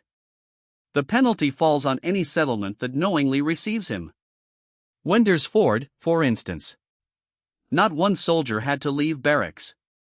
He wrote 9 lines and took my legs. I read it out myself at the Ash Gate, because having it read to me first was not something I could stomach. Petra stood on my left. Seka cried, which she does when she is angry and which embarrasses her badly. And then I did the thing that half the town has never forgiven me for. I accepted it. Out loud, in front of everyone, with Bellis writing. I declared myself confined to the ground inside the Winder walls, effective that morning, and I asked Petra to enter the confinement in the assize. Seka wanted to know why. She wanted to know it at some volume. Because the statute is real, I said. Because if we tear it up, then the audit is a set of lies by a man who ignores law when it goes against him, and the year is dead, and the toll post becomes a siege line, and every clean one in this town goes back to being a thing that got out. The other reason I did not say out loud in front of my wife, and it was the true one. If I run the road, they will not come for me. They will come for the town. So I stayed inside a wall for 4 months. My system had an opinion about the confinement, and it was the only cheerful thing in that season. Room for one more, most mornings. 4 months of an instrument telling a man behind a shutter that he had capacity and nowhere on earth to spend it. Here is what a man does when he cannot leave a town he has spent 2 years building. He becomes a nuisance. Honest answer. I learned the drainage. All of it, every run, which nobody had ever written down, because Petra held it in her head and had never needed to. I sat in on the assize twice a week and said nothing and was told to stop coming, twice, by 2 different people. I taught Corey his letters, badly, until Mira took him off me and did it properly in 9 days. I mended the ash gate hinge and it is still crooked. And every evening I went up onto the north wall where you can see the Ford Road, and I stood there for a while, and everybody in that town knew exactly why and not one of them ever said a word about it. Seka started leaving a stool up there in the 2nd month. She never mentioned it. It was simply there, every evening, and it stayed there for 4 months, and when the confinement ended she took it away again without comment. Forget the charter and forget the market. A stool, put where somebody needs it, by a person who will not discuss it. I have been asked what that was like. It was like being a man who has spent 2 years buying things with his own presence and suddenly cannot go anywhere. Within a fortnight it produced the thing I should have seen coming and did not. The envoys stopped asking for me. The first one was a benefactor called Aneth who came about salt contracts and stood in Trough Square with her hands folded, and when Corey went to fetch me she said, "No, thank you," and asked for the weaver. I watched that from a window. I want to be exact about the feeling, because it is not what people assume. It was not jealousy. It was the sound of a market repricing. A market always finds whoever can actually answer.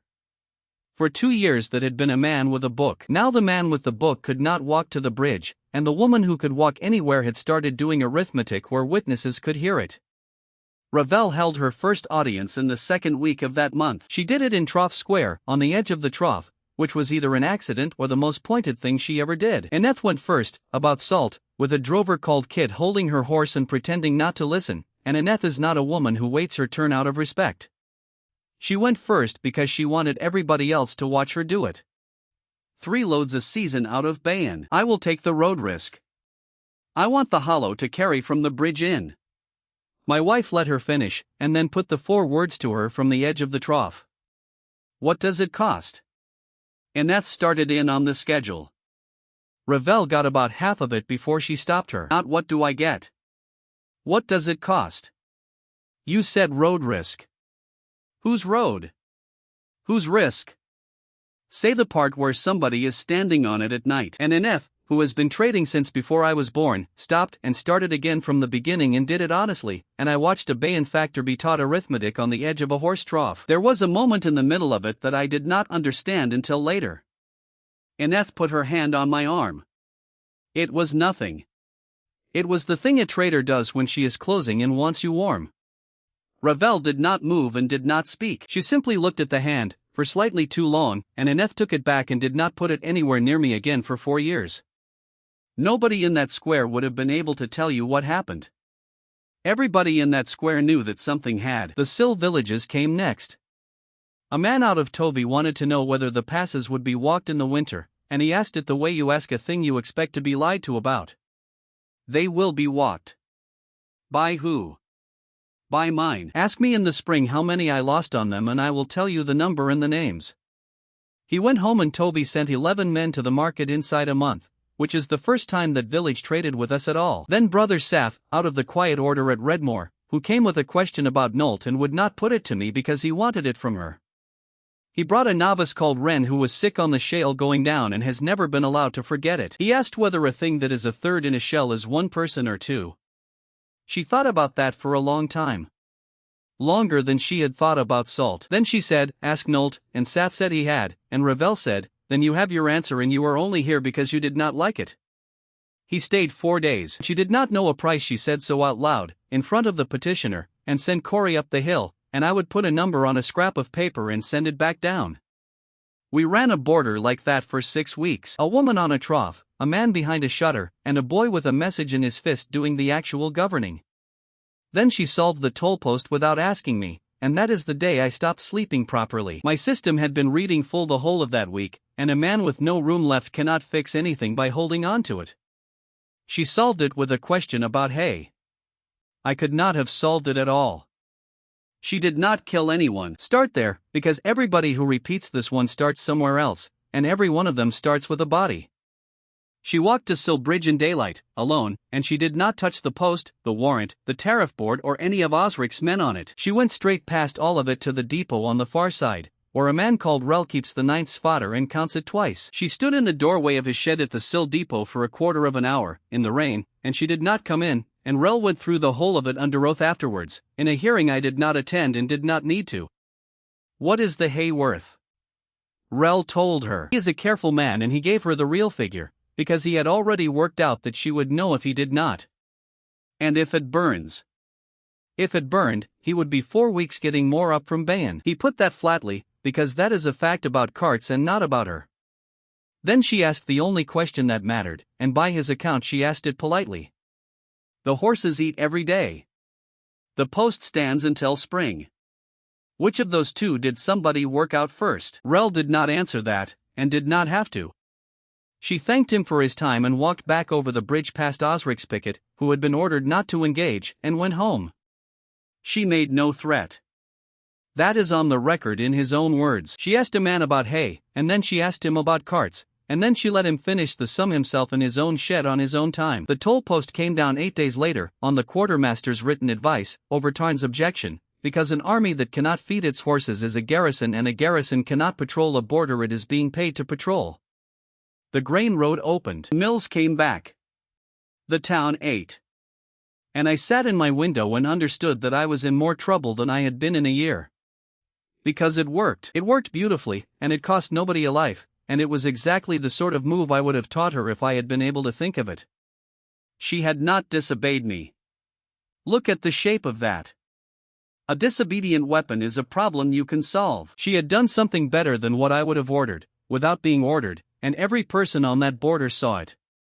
I told her it was good work. She wanted to know why I said it like that. I had no answer that did not make me sound like my father. Tarn had the same information I did, and he read it faster. He understood, before I fully did, that the queen was now the door. And when you cannot buy the door you find the thing behind it that the door will not let you touch. He hit the deep clutch on a night when she was in the town. Not a battle. He never fights a battle if a schedule will do. He went in over the vent field. It sits above the brood galleries and outside every run Hask keeps watched. Put 4 companies into the marrow gallery with pitch and closed the vents behind them, and the brood chambers of Kel Hollow burn from the inside because they are lined with 40 years of silk. Heta had the whole of the deep galleries down there. She got perhaps 200 out through the wet gallery, in the dark, carrying them in her mouth 4 at a time, and she went back in twice after the roof of the second chamber came down. She was still going back in when the vents blew. Sekka found her at the mouth in the morning with most of one side burned off her, and she would not let anybody touch her until somebody had counted what she had saved. She got out as many as one body can carry in a night, and she made Sekka say the figure back to her twice. Ruah went in after her and did not come out. Seeth went in after Ruah and came out with nothing. Ruah was out of Hask's own line, and he had spent that first winter dropping bits of shell on my head from the gallery and finding it hilarious. Hask lost almost the whole of his line in one night, and he did not say a word about it to anyone for a month. Ravel went before anybody could say anything to her. She was out of the ash gate and gone in the time it took Cory to get the news across the square. And I stood there with the statute in my pocket and did the sum. If I go, the confinement is breached in front of an imperial warden. The audited year stops that night. The convoy stops. The Empire's grain never comes up that road again, and everything Windersford eats from then on has to come from somewhere else. If I do not go, she is on open ground, at night, angry, with 4 companies of my brother's men in front of her and my father's auditor holding a pen. And there is no version of that morning where she stops on her own. I went. Petra did not try to stop me. She walked me to the gate and she said one sentence, which was, "I will hold the town," and I have never been more grateful to anybody. Bellis was already saddled.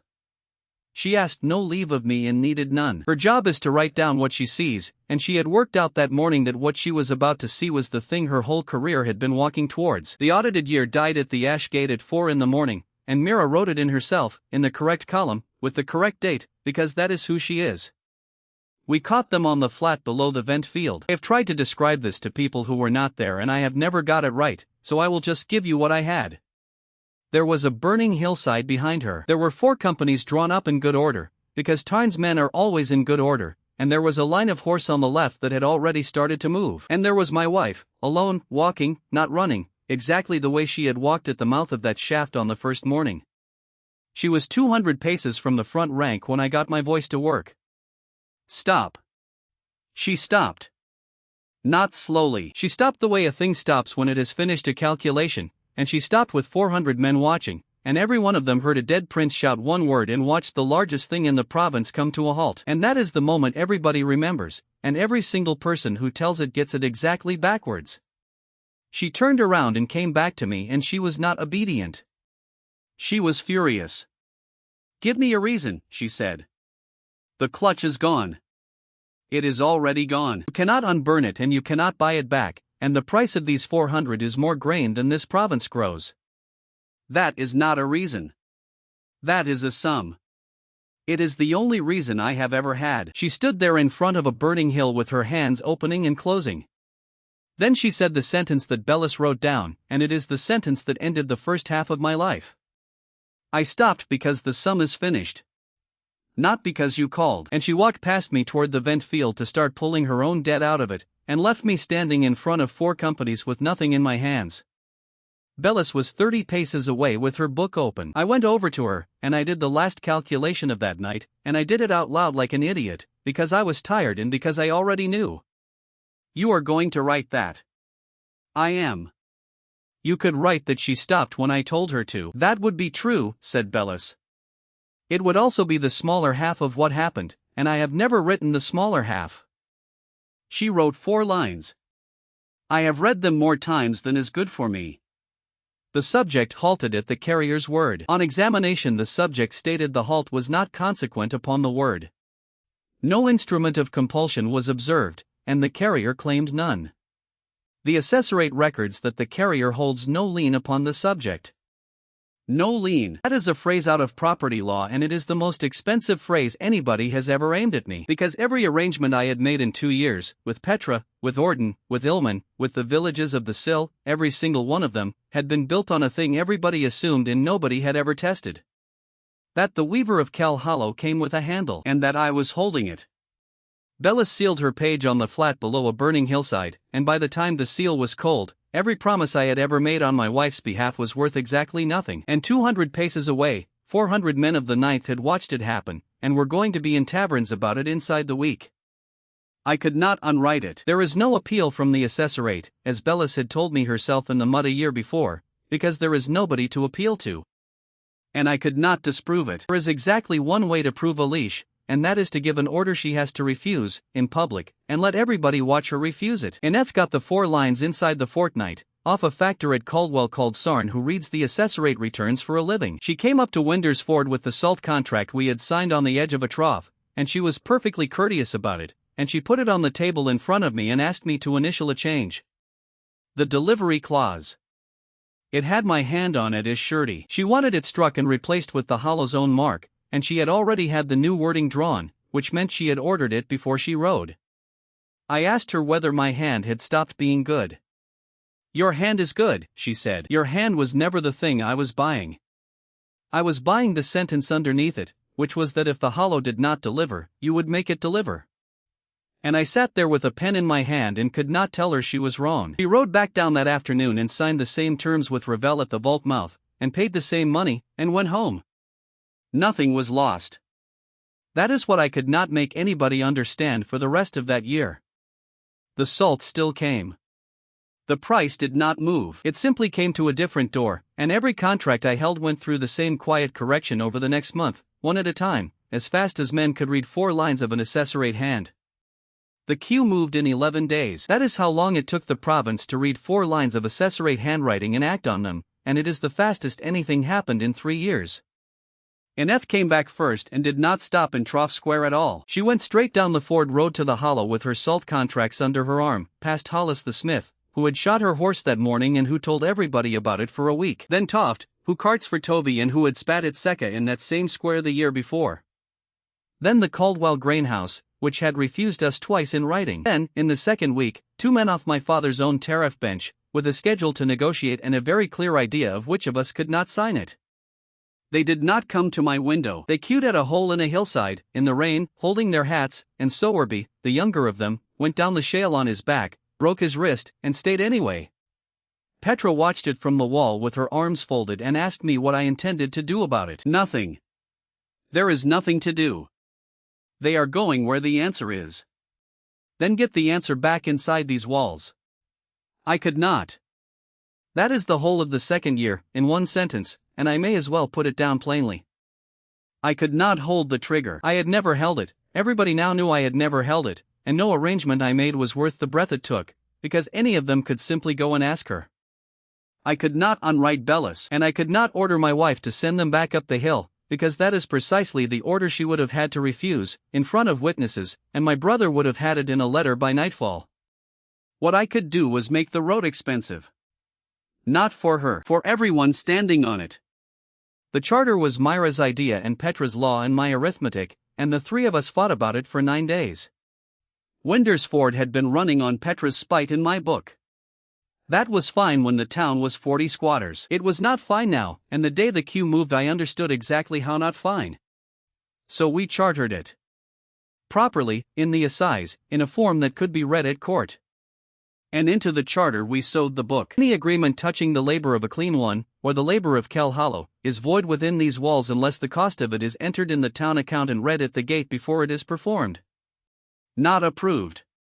Not permitted. Entered and read. Eth understood it before anybody. She came to me the day it was posted and she was, I think, genuinely delighted, because she is a professional and she recognized the shape of it. You have not stopped her signing anything. No, you have made it so that anybody who signs with her has to have the price read out at your gate in front of their competitors. Yes. She laughed at me for a while and then bought a great deal of salt. The whole mechanism, and the only clever thing I did that year. I stopped trying to be the hand on the leash and started being the place where the price gets said out loud. She could still do anything she wanted. She simply could not do it quietly, and quiet was what everybody was buying. It held until Duna came back with something the charter had no answer for, which took about 6 weeks. And in the middle of those 6 weeks the thing happened that I would put first if I were arranging this to make myself look good. A gallery went at the Kesson Bank, not ours. Illman's. A drainage cut under the old sea wall, dug by men who had never worked whetstone, and it came in on a Tuesday afternoon with 9 of them under it. The word reached the ash gate at dusk. Duna was not there. Nobody sent for us. There was no treaty, no contract, and no obligation of any kind. Ravel went because Secca told her. He took Vesson Seeth and a runner called Allo who had never in his life been more than a day from the hollow, and they went over the hollow back in the dark, in the wet, at speed, and they were on that bank before the Yeoman crews had finished arguing about shoring. They got 7 out. It took a night and most of the next day. The 2 they did not get out were already dead when the roof came in, which the Yeoman coroner established later and which nobody up here believed until it was in writing. Here is the part that mattered. They did not do it the way men do it. A human crew digs down. The nest went in sideways, along the seam, in the dark, on the sound of the stone, because that is what 400 years in a hillside teaches you and no engineer in Ilman had ever thought to ask. Wickham was on that bank. He was a young man then and he was in charge of the shoring and it was his cut that failed. By his own account he stood in the rain and watched a thing he had been raised to be frightened of come down a face he could not have climbed and go into a hole he had condemned, and that he changed his entire opinion of the world in about a quarter of an hour. He wrote the report himself. He named them. Ves, Seeth, Allo, and 3 more he had to be taught to pronounce, and he got Allo wrong twice in the fair copy and corrected it by hand. That report went to Marcia's board, and the board could not use it, because a monster cannot be commended in an Ilman minute. So Marsh had it entered as engineering, over the objection of a board man called Beck, who came round in the end by the shortest road there is. His own cut went at the gull's stare some years later, and it was Seeds who came down and after him. Method of approach in unstable ground, recommended for adoption. Which is how the first honest thing anybody in the wide world ever wrote about Kel Hollow got passed to council, as a technical note about digging.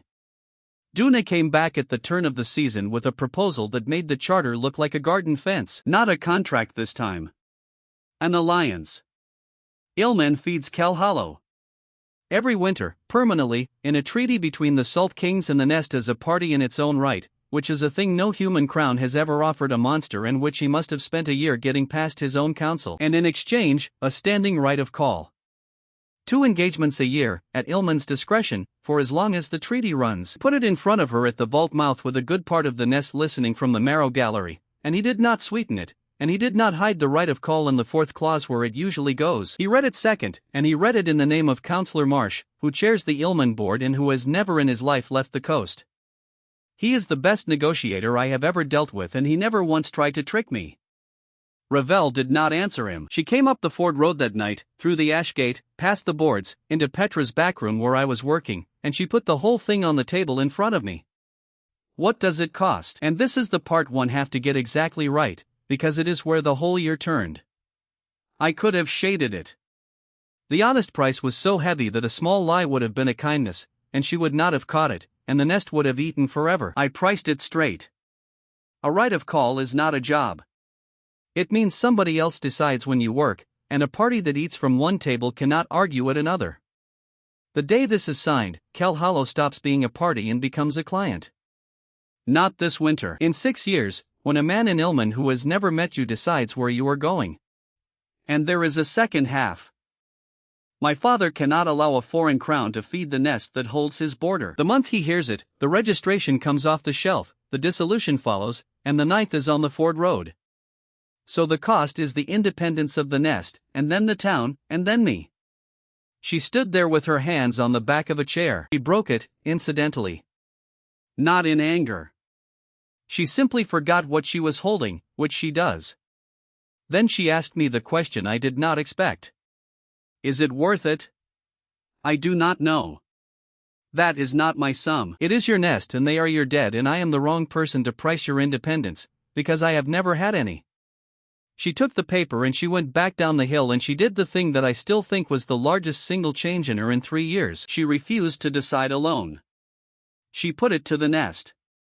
The vote in the low vault took 2 days, and I was allowed to be present for exactly one of them, which was not a courtesy, and which I understood perfectly. They put me on the shale at the mouth, above the gallery, where you can hear everything and see nothing and cannot be spoken to. It is where the Nest puts a thing it is deciding about. I sat there for a whole day with Seka beside me, refusing to leave, translating in a furious whisper and getting it wrong on purpose whenever it went badly for me. The first day was food, and it went our way. Seed spoke, and Hedda spoke, and Oldith spoke, who is the last of them that remembers the Third War from the other side, and the deep galleries want a treaty with anybody who has grain, and for most of that afternoon I thought we had it. Then Hask stood up on the second morning, and I could not hear him properly, and I had to have Seka give me the shape of it, and she gave it to me badly, out of order, weeping in places. Hask spoke for the whole of the second day. Arguing against food would have been suicide, and he did no such thing. He argued about who was doing the deciding. He said that a queen who brings the Nest a foreign treaty is a queen who has already been governed by somebody, and then he named the somebody, and then he made the argument that beat me. He used their own marriage law against me, the one he had handed me himself, in that same vault, in the dark, when I was young enough to think a rule was just a rule. A binding of the Nest is a division. Half of what one carries goes to the other. That is what makes two of the Nest one thing. The man has not bound. The man has never bound. He carries a shell's worth of our rot, and he has never once offered to divide it, and he sits in a human town writing our prices in a human book, and by our own law he is nothing to us. He is not our husband. He is our creditor. And the vote went to Hask, 60 to something, and Ilman's treaty went into the fire, and the second resolution passed on the same evening. The Nest requires the removal of the man. Ravel came up the hill at dawn to tell me herself, which she did not have to do and which cost her something. I made it easy for her. It is one of about 3 things I did that year that I would do again in the same order and without being asked twice. I told her I would go. I had a road, I had Bellis's writ, I could live at the Redmore house with Brother Satha's people and keep the book from there, and the nest could eat and the town could hold and nobody had to lose anything except me, which is the cheapest possible ledger entry. She said no. Not the way she refuses a contract. She said it badly and too fast and she had to start over twice, and it is the only time in 3 years I heard her have trouble with words. Where do I stand? The question made no sense to me. She had to build it in front of me, piece by piece, and it took her some time. The nest will not have her back as she is. She has no shell. She cannot hunt with them, cannot climb the deep galleries, cannot be a queen of a thing she is no longer made of. They obey her out of a habit that Hask has spent 2 years dismantling. And the Empire will never have her. There is no bracket on the Dawes frame for a woman who used to be an assessment. So the whole of her standing, in both worlds, is one man in a border town who writes down what she is worth in a language that both sides accept. If you go, she said, I am a thing that walks around. There is the hold, and it is not love, not the shell, not the marriage, not the name I gave her by accident in the dark. It is that I am the only place either world has agreed to put her. I would like to say I found that a beautiful thing to hear from my wife, but it is not what I felt standing in that doorway at dawn. What I felt was the size of it. Because a woman held in place by the fact that there is nowhere else is not held. She is stored, so I did not go. And I had until the next vote to make Hask's argument stop working, and Hask's argument was correct. I could not bind. Half my load would go into her, and after Nolt I knew exactly what that looked like coming out through a shoulder, and I was carrying a great deal more than a shoulder. I could not outvote him. It is his vault and his line and his dead in the vent field, and I could not buy him, because he had already told me plainly what he wanted, and it was not grain. He wanted the nest to be a party. Not a client, not a supplier, not a thing that gets fed. A party. Same word Duna had put in his treaty and the same word I had priced as unaffordable. So I gave it to him where it cost my father instead of costing me. I wrote to the assessorate and asked for a second seat at the audit. Not an observer. A seat, Kel Hollow, to be represented at the annual audit of the border by a person of its own choosing, on the grounds that the audit measures its labor, its transfers and its dead, and no assessment in imperial history has ever been conducted without the assessed party in the room. That last part is true, incidentally. Bellis found the precedent. It is about a fishery. She carried it herself, and she argued it, and she got it, and I do not know to this day what she said in that room. Hask took the seat. He knew exactly what I had done to him and he took it anyway, and he told me why in the vault, in front of his people, because he does nothing quietly. You have made me a chair. Fine. Chair in their room is still the first chair we have ever had, and I would rather sit in it and hate you than stand outside it and be right. Look at the trade I made. I turned the man who wanted me gone into an institution, and institutions negotiate, and negotiating parties do not vote you out at dawn. It also meant that when the thing finally came apart, the nest's voice at the imperial table belonged to the one person in the province with a reason to save the nest at my expense. I knew that when I did it. I did it anyway. It was the best move on the board and it was still the move that finished me. My father saw it the moment the writ was filed. He is not a clever man in the way Tarn is clever, but he has one gift, which is that he can look at a piece of paper and see the shape of the thing behind it. A monster with a seat at an imperial audit is not a monster. It is a party.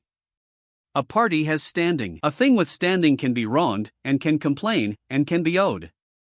And a border with a party on it, a chartered town, a magistrate with a veto, an auditor of the blood, and a treaty in force, is not a frontier anymore. It is a government. He stopped writing to me after that. That is how I knew.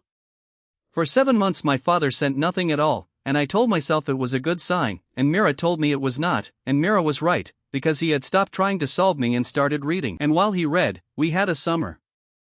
I want to put it in, because everything after this is the other thing, and because it happened and it was real.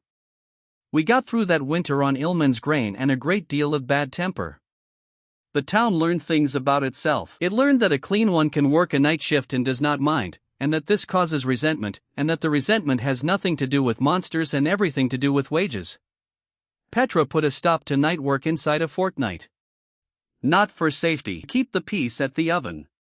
It learned that Nolt is better at a roof than anybody, and that Hollis will not work beside him, and that Hollis will hand him tools if nobody is watching. And it learned, in the 3rd month, when Bard's boy went through the river ice below the Winder stair, that when a child is in cold water nobody on that bank cares what came out of a shell. Vess went in. She was the nearest. She was under for a long time and she brought him up on the 2nd try, and she was ill for a week afterwards because the cold gets into a cleaned one differently and none of us knew that yet. Bard did not thank her. He could not get the words out. He built her a chair instead, over about 3 weeks, and left it outside the dye sheds without a note. She still has it. It is a terrible chair. He is a cooper, not a joiner. The market at Trough Square opened in the 4th week of the dry season and nobody read an account at the gate. Not because we suspended the rule. Because nothing came through that needed it. It was Sultan timber and dyed cloth from Sekka sheds and a great deal of very poor beer, and no part of it had been paid for with anybody's labor on a wall. Corey got married. Nolt, who was a 3rd in a shell, sat at a table in daylight with his back to a wall and people walked past him without going round. And Ravel came up in the afternoon and walked through it without an audience, and Marn's youngest, who was 6 and afraid of nothing, asked her what her arms were, and she answered him. Old, she said. And he said that was a stupid answer, and she agreed with him. That is the town I built. That afternoon, that market, and a woman answering a rude child in the middle of it. Everything after this is what it cost, so I wanted the afternoon written down first. Tarn was in Ilman that summer. I did not know it, and I should have. My brother had been cut out of everything. No campaign, no toll, no offer taken. He had made 3 good moves in a row and every one of them had been answered by paperwork, and there is nothing a soldier hates more. So he went and did the one thing I had never priced. He bought a book. Ansel Dre had retired to a house on the Ilman shore with a pension and a working life of border records, including a small gray volume from a hillside at dawn in which she had written down, in her exact hand, every word of a right read over a hole in the ground. It was not hers to sell by then. She was dead. Her estate sold it, along with the rest of the papers, in a lot, for a price that Duna could have outbid without noticing. He was 3 months at sea on the Gull Stair business when it went, and by the time he heard, Tarn had read it twice. And Tarn read it on the boat home. He is not a lawyer. He had no need to be. He needed to be a man who had heard his brother laugh about a piece of paper once and had never forgotten it. The right was read over the tribute. Over the delivery. It named a payment, and a hole in the ground, and a piece, and nowhere in 11 lines does the word husband appear. He took it to my father in the 1st week of autumn, and he did not ask for anything in return, which frightened me more than the rest of it when I finally understood. He gave the emperor an instrument that unmade a marriage, a treaty, a charter, a town and a border, and he took no payment. He just wanted it to be over. The decree came down the Ford Road on the 9th of the frost, carried by a herald named Evobram with an escort of 4, and he read it at the Ash Gate because that is where the law says a decree is read. I made everybody come out for it. Petra thought that was a mistake and I still think it was the only thing I got right that week. The marriage contracted between Kalin of the Imperial House, deceased, and the Weaver of Kel Hollow was declared void from the beginning, the right having been read over a tribute and not over a union, and no right of union having followed. Void from the beginning, not dissolved. It never happened. And therefore the Weaver of Kel Hollow stands unbonded, holds no standing at law, is party to no treaty, and is subject to the statutes concerning unassessed hostels, which is a phrase that takes about 9 words to say and undoes 4 years. Understand what came off the table in the time it took a man to read that out. The audited piece was already dead. I killed it myself in the vent field. Fine, but the charter of Winder's Ford stood on the treaty. The treaty stood on the marriage. The clean ones held their trades under the charter, and Hask's seat at the audit was granted to a party, and a thing with no standing at law cannot be a party. Every single instrument I had built in 4 years was stacked on one piece of paper that had never actually said the word husband. I had known that since the first night. I had laughed about it in a cave. Ravel did not react at the gate. She stood at the back with her arms folded and the treaty cord on her wrist and she listened to it all the way through, and then she went back down the hill without a word, and that frightened me considerably more than shouting would have. Sekka asked me what it meant. It means we are squatters. All of us. On our own walls. So. Doors, again, and this time there were only 2 of them. The obvious answer was to marry her again, properly, in front of a priest, and be done. That door was nailed shut and my father had nailed it himself, 4 years earlier, for a completely different reason. I am dead. A dead man can be bound by the health assize, which is why the carrying contract holds, and he can be given a town, because a town is granted and not agreed.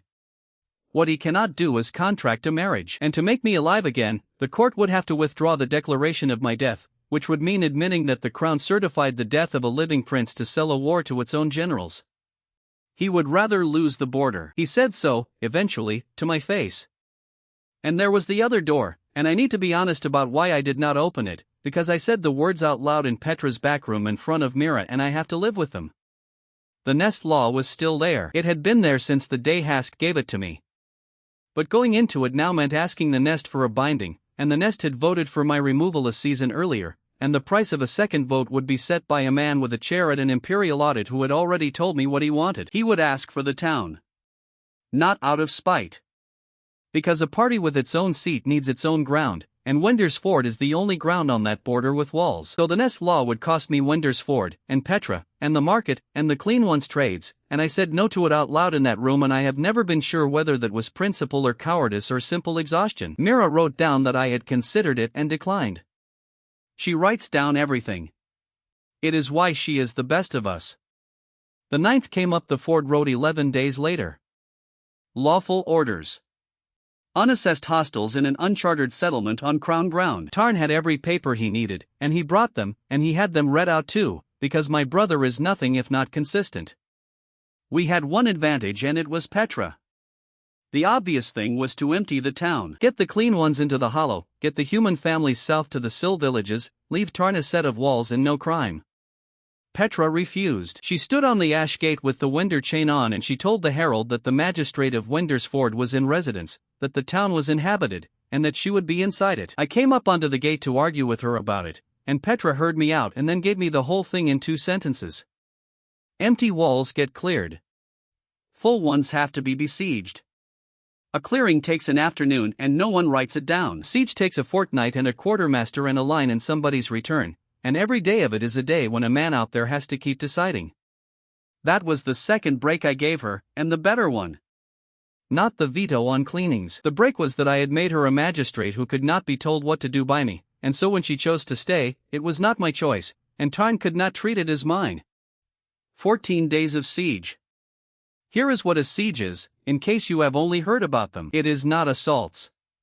There were 2, both on the north face, both stopped at the ditch by people throwing masonry, and between them a long stretch of nothing at all.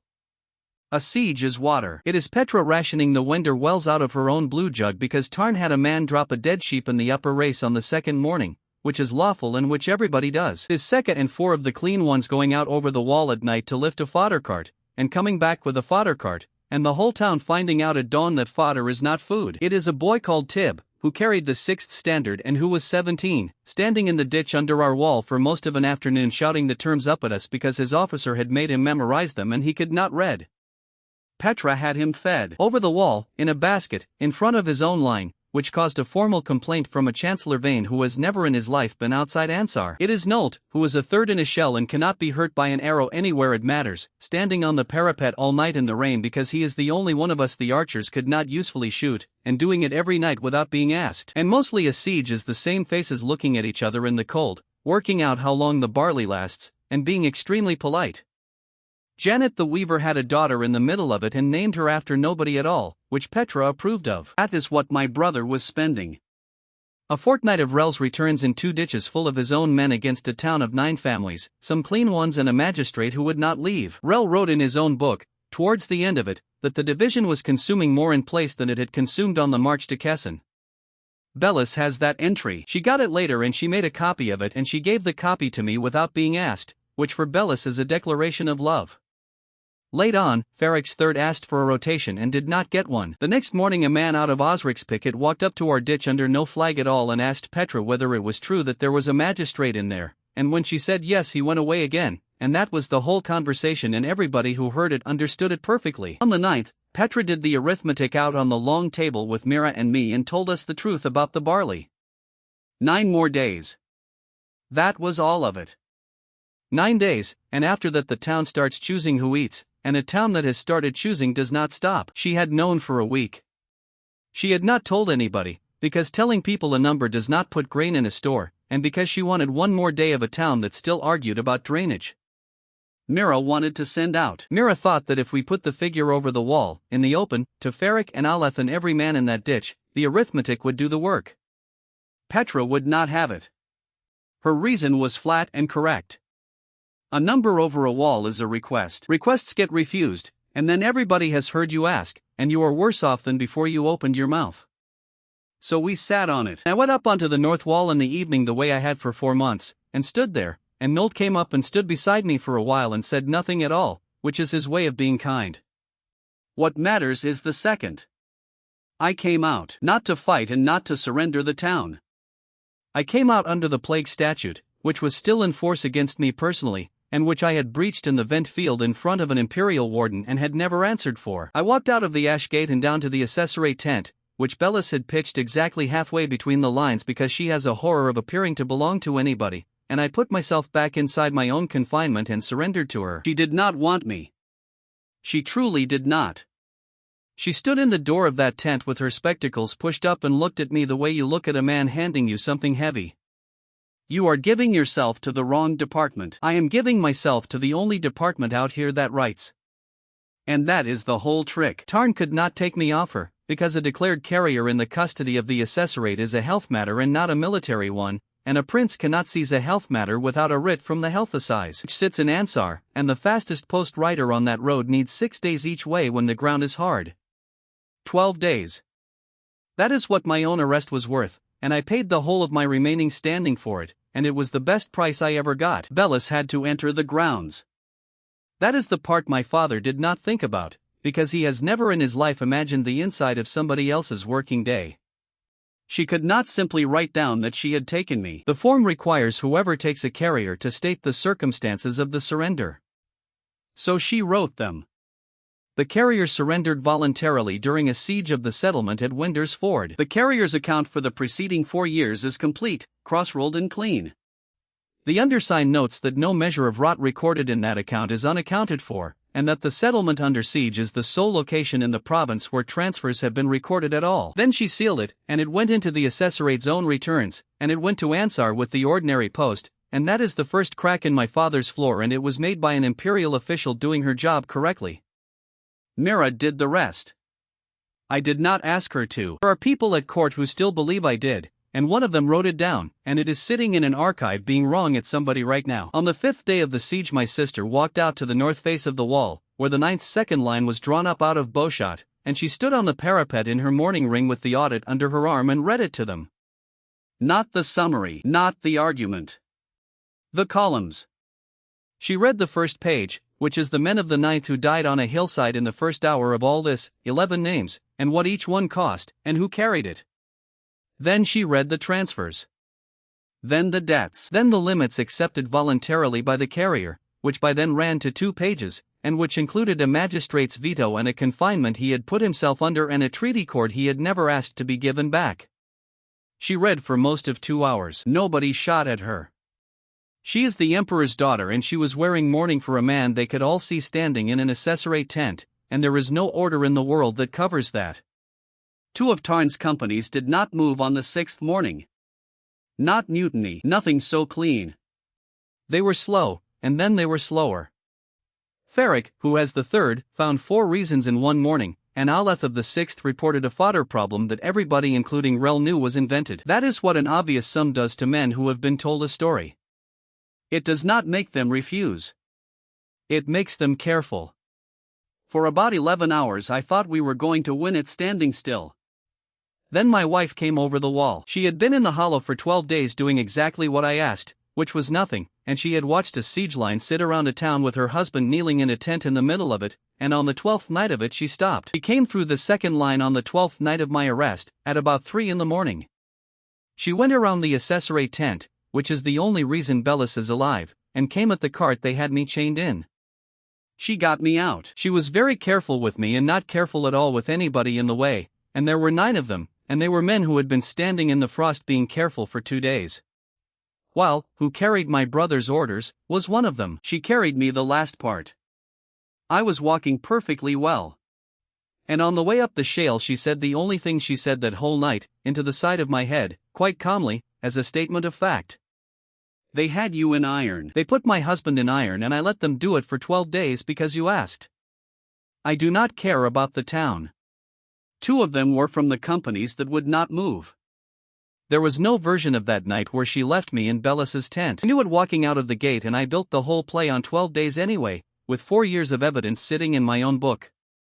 By dawn the careful men were not careful. Their friends were dead, killed by the thing they had been told was a lawful target, in the dark, while they were obeying orders slowly out of decency. Every single thing Mira bought on that parapet was gone before breakfast, and the plague statute went with it, incidentally, which nobody noticed at the time.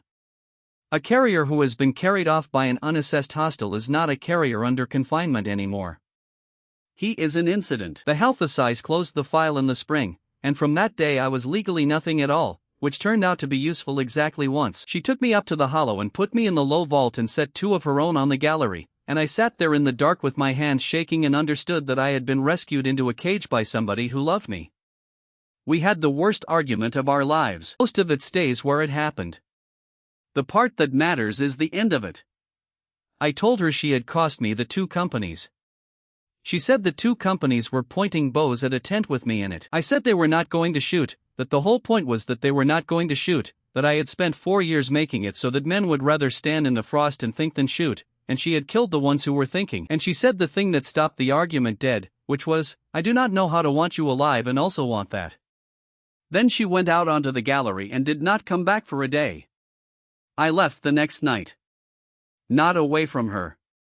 To Ansar. She found out at the gate because Seka would not lie to her, and she came down the road after me and stood in front of me on the shale, and this time she asked instead of deciding. Do not do this. If you carry me out of one more room, there is nobody left on that border who will take a word from either of us. Not Petra. Not Farrak. Not Bellis. You saved me twice. The second one cost more than the first, and a third one costs everything there is. She stood there. Then she asked me what she was supposed to do instead, and no good answer came, and she got the honest one instead, which was, wait, and it is the worst thing I have ever asked anybody. I walked to Ansar. 19 days in the frost, along the low road, past Hom's village at Ketter's Bridge, which I did not go into. Walking is not a hardship. Walking is the only part of that whole season I would do again. Nobody knows a carrier on the road in winter, because in winter everybody is wrapped to the eyes, and for the first time since I was pushed into a hole in a hillside I was simply a man on a road who could be given directions. I slept in a byre at Ashensill and a widow there fed me and asked whether I had come far, and I said yes, and then, from the border, and I said yes, and then, is it true about the prince and the spider? I said it was.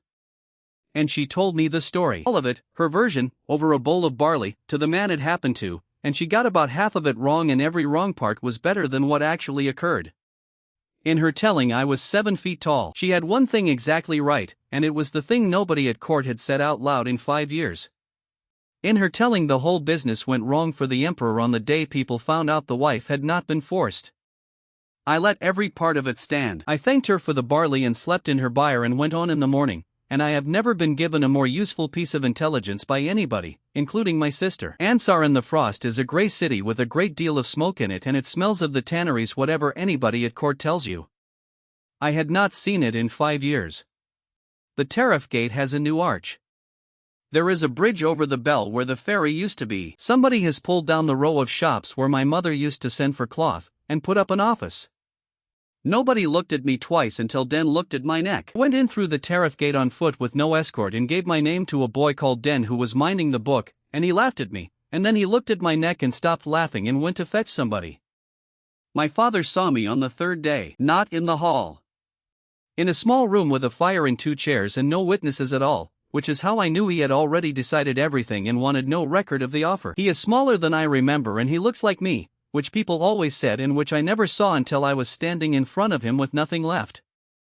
Underwarden Trell brought the wine in and took it out again untouched and has dined on that story ever since. He did not ask about the border. He did not ask about my wife. He asked whether it hurt. I said no. It is cold and it is heavy and it does not hurt.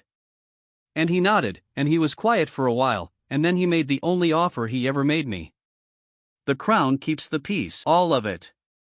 The charter restored, the town chartered under his own seal, the clean ones given a status in law, the Nesta party at the audit, Hask in his chair. Everything I had spent 4 years building, handed to me finished, in an afternoon, by the only man who could. In exchange I give him the method. Not my hands. He was very clear about that, and it is the detail that told me he had understood the report better than I had. A carrier was not what he was after. Carriers die and hands wear out. He wanted the thing itself written down, what it is, how it is triggered, what it costs, what it will and will not do, in a form that his own people could test and repeat. He wanted to be able to make more of me. I sat in that chair and did the sum, and the sum was appalling, because it came out in his favor. One method, written down once, against the whole border. Against Petra's town and Nolt's table and Corey's marriage and a woman answering a rude child in a market. The only thing on the other side of the scale was every clean one who does not exist yet, in every hole in that province, cleaned by men who would be issued the method as an instruction and who would never once be asked to write down what it cost. So those were my two sides. A town I could see against a harm I could only calculate. And my father sat opposite me with his hands on his knees and waited, and he was not gloating, and that was the worst part of the afternoon. I did not give him the method. There was no moment where I decided. He finished, and I heard my own voice already refusing, the way you hear yourself agree to a second drink you did not want. The reason is simple enough to put in one line, and I gave it to him in one line. Written down, it becomes an instruction. And an instruction gets issued to men who will never be asked what it cost, and there will be 100 of me in 20 years, and not one of them will keep a book. No argument came. People who have only heard of my father never believe this part. He does not argue. He revises. So I put the other thing on the table, because I had walked 19 days in the frost and walking back with nothing was not an option I could carry. Not the method. The hands. I would carry for the crown. Whatever they brought me, for as long as I lasted. Their corrupted, their graded nights that had gone wrong, their cellar things, anything the assessor could put in front of me with a number on it. He would get the result and never the recipe, and the day I died the whole thing would die with me, and he would have got 20 or 30 years of it, which is more than any emperor gets of anything. He took it in about 4 heartbeats. And then he revised. One clause, and he put it the way you add a name to a supper list. The unbonded asset presently occupying Kelhollow to be delivered up and put down, the piece on that border being incompatible with the continued existence of an unassessed hostel of the top bracket. Put down, used the phrase you use for a horse. What happened in me was not rage. It was arithmetic. It was the fastest and coldest sum I have ever done, and I did it with my face completely still, because I had spent 4 years learning to do sums while people watched my face. The clause requires delivery. Delivery requires her to come. And she will never come.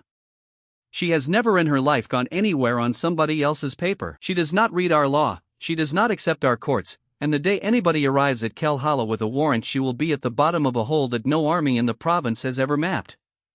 The clause was unenforceable. It was a line on a page that could never be executed, and my father was giving me the whole of the border in exchange for it.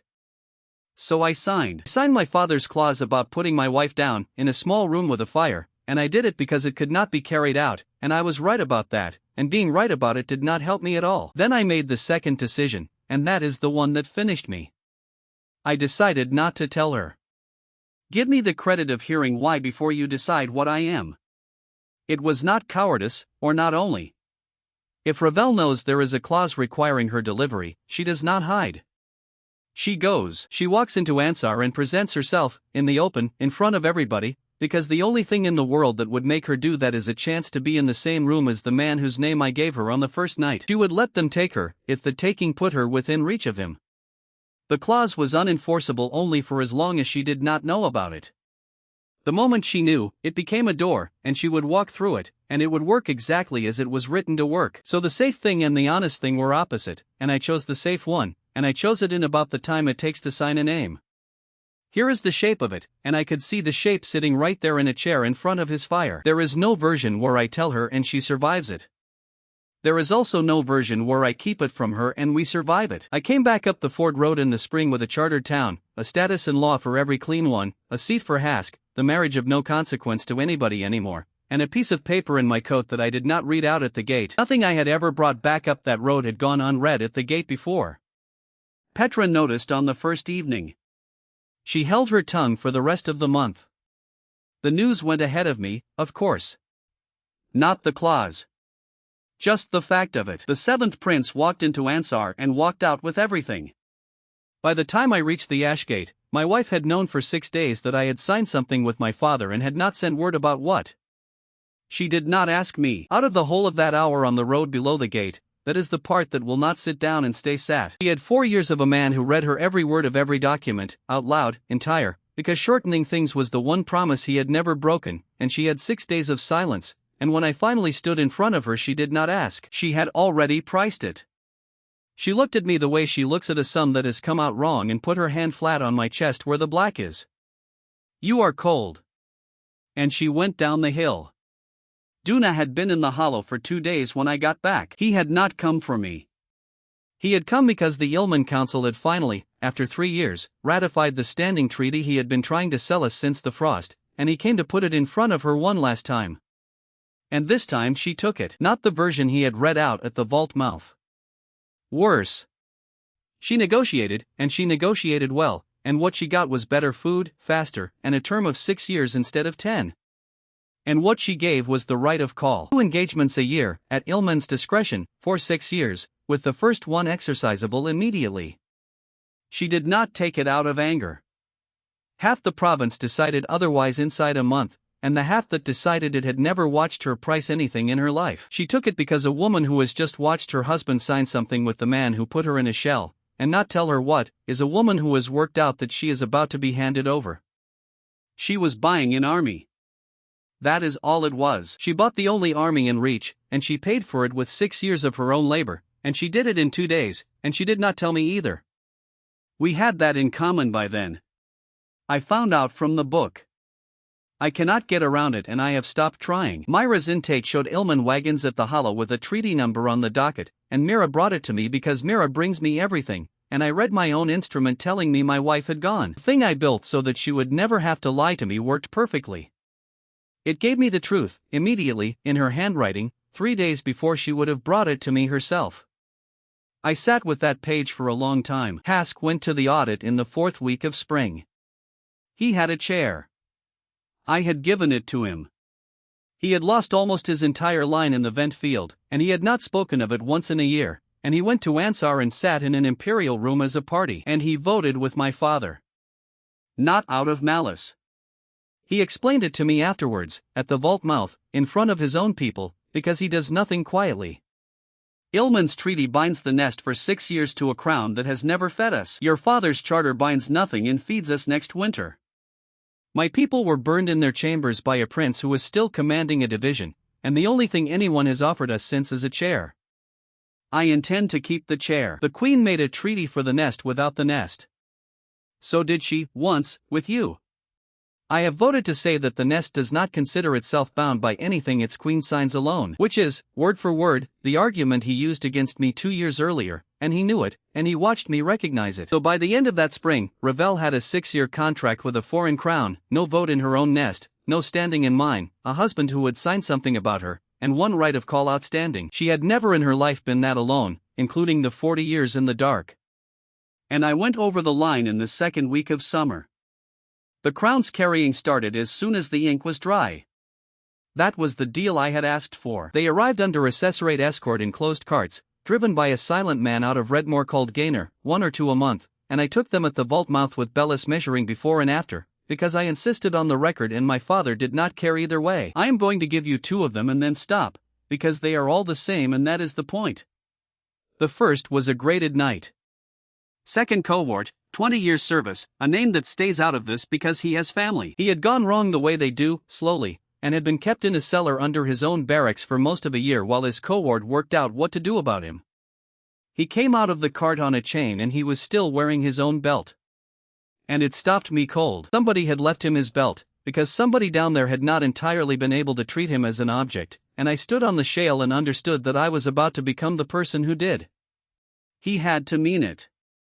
The rule has never bent, not once. So I had to make a man who had been in a cellar for a year want to kill me, which took a very short time and which I did with words, and those words stay with me. Afterwards he sat on the ground with his hands over his face and asked me whether he could go back to his cohort, and the honest answer was that his cohort had already held his funeral. Gaynor drove him to Redmore. Brother Sath took him in.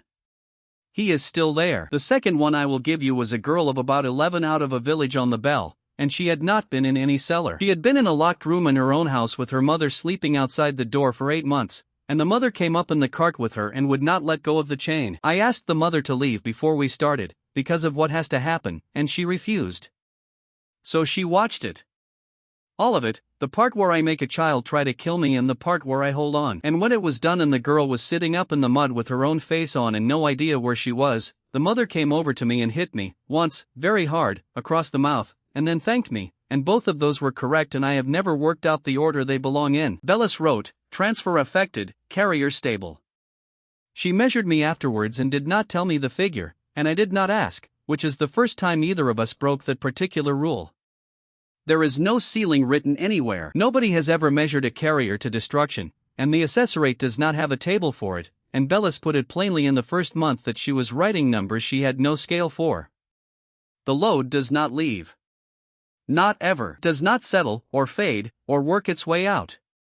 Every one I ever took is still in me.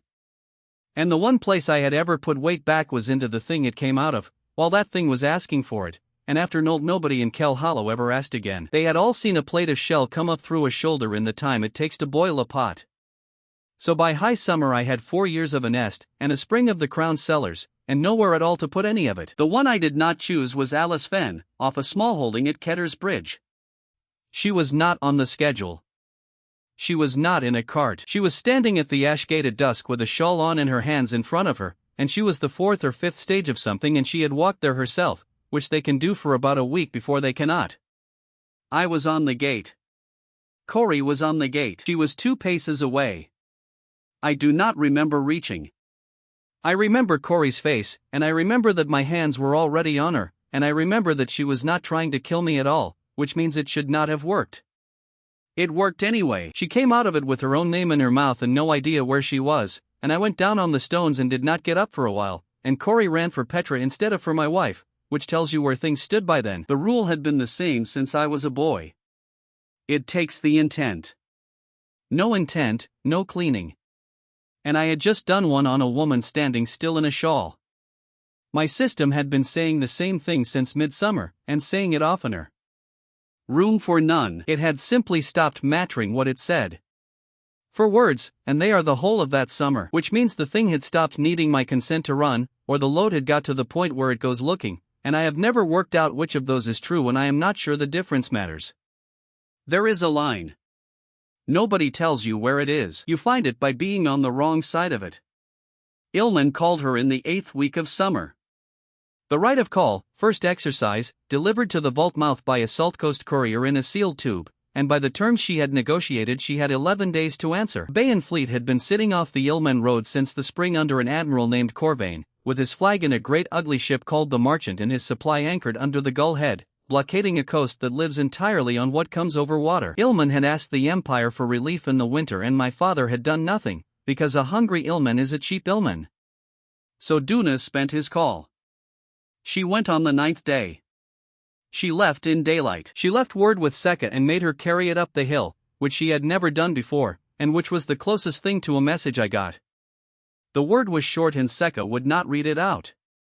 She handed it over and stood there while I read it. It said where she was going, what it paid, and that if I was not on the Ash Gate when she came back up that road she would come and find me wherever I was, and it named Petra's house and Redmore and Ansar in that order.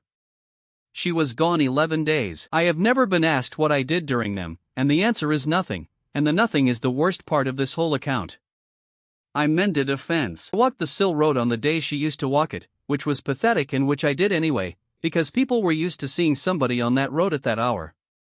I sat with Petra in the evenings and neither of us said the thing. On the 4th day Seka went at me about the signature, at last, at full volume, in the dye sheds, with Alice Fenn pretending very hard to be busy.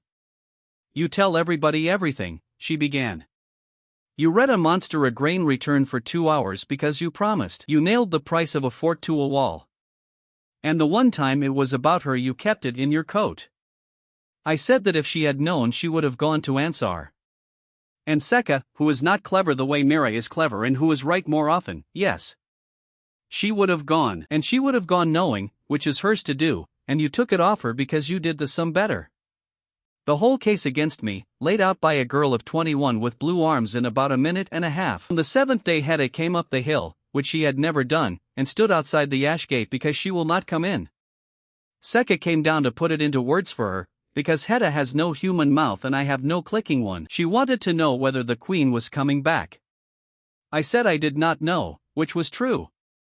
Then who feeds the galleries? And I stood there in front of a burned nurse who had carried the young out of the marrow gallery in her mouth, and understood that in the whole province I was now the only person who could not answer that question. I was not there. What reached the Ford Road while she was still gone came in pieces, and none of the pieces were hers. A Bayan topman came up looking for work that autumn, not knowing me from a post, and told Grail's backroom what he had watched from the rigging of a ship she did not open. She went down the anchor cable of the Marchant hand over hand in the dark, because a hull is only a gallery lying on its side and she has been going down galleries in the dark her whole life. After that, by his account, it was not a battle. Battle has two sides making noise.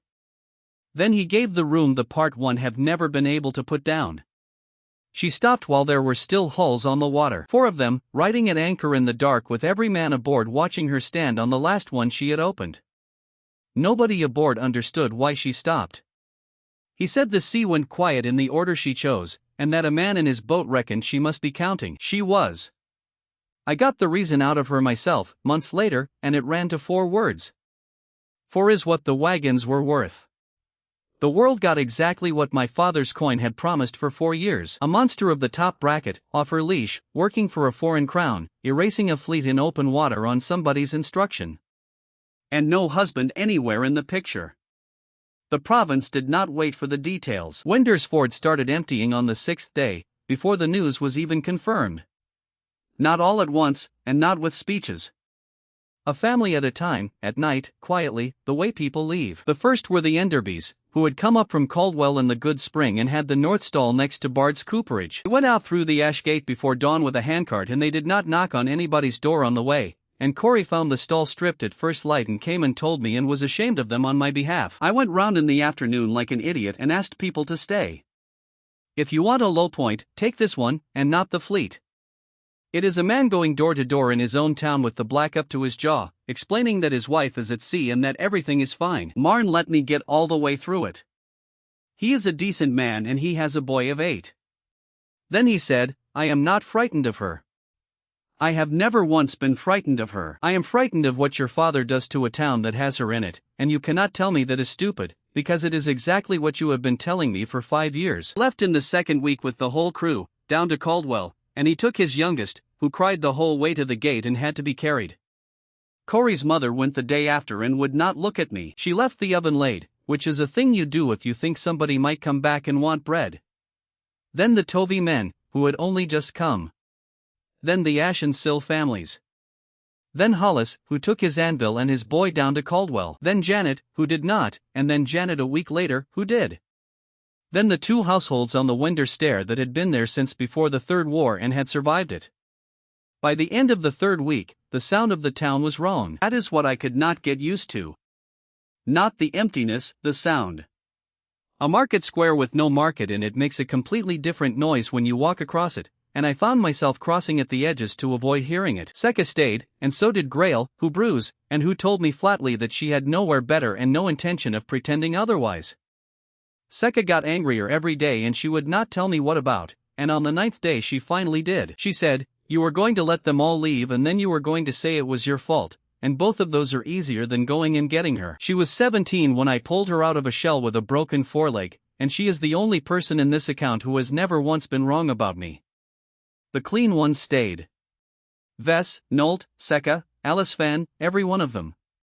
And it broke me. Every single one of them stayed, because there was nowhere for them to go, and 4 years of failing to fix precisely that is what I had. It was the human families that went. Corey's mother went, to a sister at Ashen Sill. Marn took his crew and his youngest and went down to Caldwell. The Tovi men went home. The market ran 3 days a week, then one, then not at all. Nobody read an account at the gate, because nothing came through that needed it. Petra was still there when I came back up from the hollow in the second week. She was at the long table with the assize book in front of her and nothing in it, and she let me sit down and she gave me the worst quarter of an hour of my life, and she was completely calm the whole way through. You never built a break. I built her one. I built her the veto and I had never once overruled it. That is my break. That is mine. I have used it once, on a brood mother you wanted badly, and you did not argue with me, and that is the only reason anybody on this border believes a word either of us says. You built yourself a debt. You made her a book and taught her to read a sum, and you called it a limit. It is not a limit. It is an agreement. And an agreement only works on somebody who wants to keep paying. She let that sit there. She has been paying you for 4 years, and she has just found out that you signed something about her with the man who did it to her, and the payments have stopped, and there is nothing underneath them. There never was. I said that if I had put anything underneath them it would have been a leash, and I had spent 4 years refusing to hold one. And Petra, who has buried a town twice, gave me the truest sentence anybody put to me in all of it. Nobody asked you for a leash. We asked you for a wall. You gave everybody in this valley a wall except her, and she is the only one who has never once been allowed to stand behind something. Then she went home, because there was nothing else to do, and I sat at the long table under the window stair, in an empty hall, in an emptying town. I had the whole of it in front of me and none of it worked. I could not fetch her back. She was at sea, and she was working for a party that had a better claim on her than I had, because their claim was written down and mine had been declared void from the beginning. I could not put the load down. There was no address left. I could not marry her under my father's law, because I am dead, and he will not unkill me. And I could not go into the nest law, because Hask holds the vote and Hask has just informed an imperial audit that the nest is bound by nothing its queen signs alone. Everything was shut. And that is when I finally looked properly at the thing that had been sitting in the middle of the table since the first winter. A binding of the nest is not a claim. Two who bind share what one of them carries, half and half, and neither can put it down after. I had heard that as a price. For 4 years I had heard it as a bill, and I had refused to pay it, and I had been very pleased with myself for refusing. It is not a bill. It is a container. It is the only thing in the world that will take weight off a carrier without putting it back into the creature it came out of. It is not a mercy and it is not a marriage and it does not fix anything. It is a place to put half of what I am carrying, and the price is that the half goes into her and the shell comes back with it, and she will never be clean again, and she will know exactly what she is agreeing to because she watched it come up through Nolt's shoulder with her own eyes. Which meant, for the first time in 4 years, that I had something to offer that was not an order, not a debt, and not a favor. A real price, named in advance, that she could refuse. I went down the shaft to ask Hask for a favor. Understand the size of that. He had been trying to remove me since the first winter. He had lost his whole line in a fire I did not stop. He had gone to Ansar and voted with the man who ordered it, and he had been right to, and both of us knew he had been right to. And the nest law can only be convened by someone with a voice in the nest, and after that vote there were exactly 2 of those, and one of them was at sea working for Ilman. He let me stand in the low vault for a long time before he came down the wall. Say it, then. Convene the law. The binding. I want to go into it and I want the nest to witness it. He hung there upside down and looked at me for what felt like a season. Then he laughed, which is still a terrible noise, and came down onto the floor, and did the thing that made me understand I had never once beaten him at anything. He did not ask why. He did not ask what had changed. He went straight to the price, because he had worked out 4 years ago that the price is the only part of any conversation I am actually in. If you go into our law, you go in. Not a visitor. Not a human prince with a foreign wife and a book. You become of this nest, and the nest does not hold 2 allegiances. No title. No claim on your father's house. No going back up that shaft is anything but ours. And you take our judgment. If this nest decides something about you, it decides it, and there is no magistrate up the hill you can appeal to. I said yes to all of it before he finished the list, which I think disappointed him. Then he gave me what it actually cost him to offer, and that is the part one did not see coming. I did not do this for you. The chair is a good chair. But a chair at their table is a chair we sit in on their sufferance, and it lasts exactly as long as their interest. If the queen binds to the carrier, then the nest holds the only working pair of hands in the province, and that is not sufferance. That is a wall. You gave me a seat. I am taking a wall. Which is the most honest sentence anybody said to me in 5 years, and it is not friendship, and I have never once wanted it to be. I closed the book that night. Every open line in it. The men of the ninth, the 41 on the Kessin wall, home, Bry, had as 8, the reading hours, the delay I had charged myself for on the edge of a trough 4 years earlier and never settled. I could not pay any of it. No pretending otherwise. There was never going to be enough grain in that province, and there is not now. What I could do was stop the account. Write the sum, rule it off, sign it, and put the name of the person who carries what remains at the bottom, which was mine, and which it had been from the first page. And then I did the one thing the closing let me do. Mira had been a pledge for 5 years. Her safety was a line in a contract, my contract, held against my conduct, and the whole architecture of it ran through the audit, and the audit ran through the book. A closed book has no auditor. There is nothing left to audit. I signed her out of it in 3 lines at 4 in the morning, and I woke her up to read it to her. There were no tears. She read it twice, the way she reads everything, checking my arithmetic. Then she asked me what I had just traded for it, because she is not a fool. Everything up the hill. The town, the charter, the name, the road back. She sat on the edge of the cot with the page in her hands for a while. Then she said the thing that has stayed with me longer than anything Petra ever said, which was, "You are the only person at that court who ever paid for me instead of with me." She left for Ansar 4 days later, with Corey driving, as an envoy and not a hostage. She came back up that road with the treaty in her bag while the ninth was still making camp. She had a writ from Bellis and a horse of her own and my father's own summons in her bag, which she had been carrying unopened for a season. I did not know then what she was going to do with it. She did not tell me and I did not ask, which for the 2 of us counts as trust. The ninth came out of Sil in the 2nd week of the harvest. Not a patrol. All of it. The whole division, moving up the Ford Road in column with the assessorate riding behind because Bellis had smelled it coming and had ridden hard off the Redmore Assize to be there. My father had heard about the convocation. Of course he had. There is no such thing as a private meeting in a hole with 60 witnesses and a seat at an imperial audit. And he did the arithmetic and got the answer he wanted. Understand what he was actually doing, because for a long time people called it madness and it was not madness. He had spent 5 years telling his generals that the border was bought with a corpse and held by a leash. Then an assessorate hand wrote that there was no leash. Then a top bracket asset erased a fleet for a foreign crown.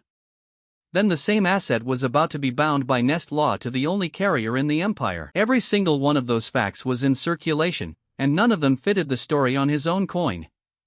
So he needed the story to become true. He needed a monster off the leash to erase an imperial division in the field, in front of everybody, unprovoked, so that every word he had said for 5 years would be retrospectively correct. He was not sending a division to win. He was spending it. Ravel came back from Ilmen on the 11th day of the harvest, with salt still drying on her, and walked up the Ford Road into an empty town. I was on the Ash Gate. There was nobody else on it. Petra was in the hall and Seka was in the dye sheds and there was no one else left to stand a watch. She stopped in the road below the gate. "I have come back," she said. "I do not know what to." And down at the bottom of the valley, 4,000 men were making camp in a line across the flat, in good order, with fires, in no hurry at all, because my brother is nothing if not correct and a correct siege is announced. We had one night. I am not going to set down all of what was said in Petra's backroom that night, because most of it was not about any of this and it belongs to us. 2 pieces of it are not private, though, because both of them are things she made me do. The first is that she made me say the clause out loud. The one from the contract, in my father's wording, about delivery and putting down. She had known for weeks. Mira had given it to her at the Ash Gate on her way south, plainly, the way Mira gives anybody anything. And what Ravel wanted, in Petra's backroom with a division camped on the flat, was to hear it in my voice. Not an apology.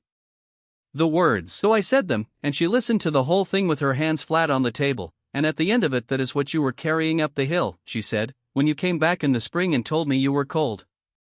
The second is the one I did not expect. She made me put a price on staying. If I do not bind tomorrow, what do you do the day after? And I started to tell her that it did not matter, and she stopped me and made me answer it as a sum, out loud, the way I had taught her on a hillside, because a man who will not price his own choice is a man who is planning to change it later. So I priced it. If she refuses, I stay. Wender's Ford, the nest, the load, all of it, for as long as I last, and no going back up to Ansar and no second offer to my father, and I will carry the crown sellers until they finish me and the border can have whatever that buys. He made me say it twice. Then, good. And that was the only agreement either of us made that night. Not the binding. The other thing. Which is why she would not agree to anything before the field. She would not be talked into it in a room, in the dark, by a man with a page in his hand. If you want this, she said, you can ask me where they can see you. Which I did not understand as mercy at the time. It was the most generous thing she has ever done for me, and it took me a year to see it, and I will come back to it.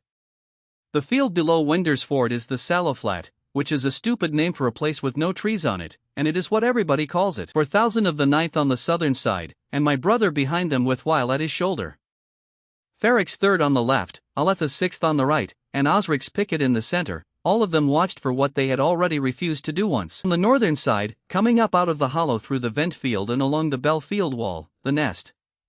All of it. Hask at the front, still shelled, and behind him every clean one who had been in Wender's Ford and had nowhere else to be, and behind them the brood, and Hedda walking at the edge of it with most of one side burned, and Vess, and Knowlton his 3rd of a shell, and Sekka carrying the die ledger she had no reason at all to bring. In the space between the two, on wet ground, at about the 9th hour of the morning, my wife, Bellis with the Dawes frame open on a stump, Petra in the window chain, Duna standing well back with his hat in his hands as Ilman's witness, and me. I have been asked, more than once, whether I planned it as theater.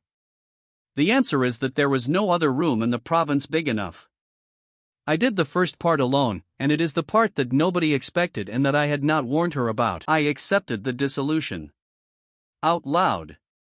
In front of both sides, with Bellis writing in Ivo Bram's own decree in my hand, I said that the crown was correct. The right had been read over a tribute and not over a union. There had never been a marriage. My father's decree was good law and I did not contest it and I would never contest it.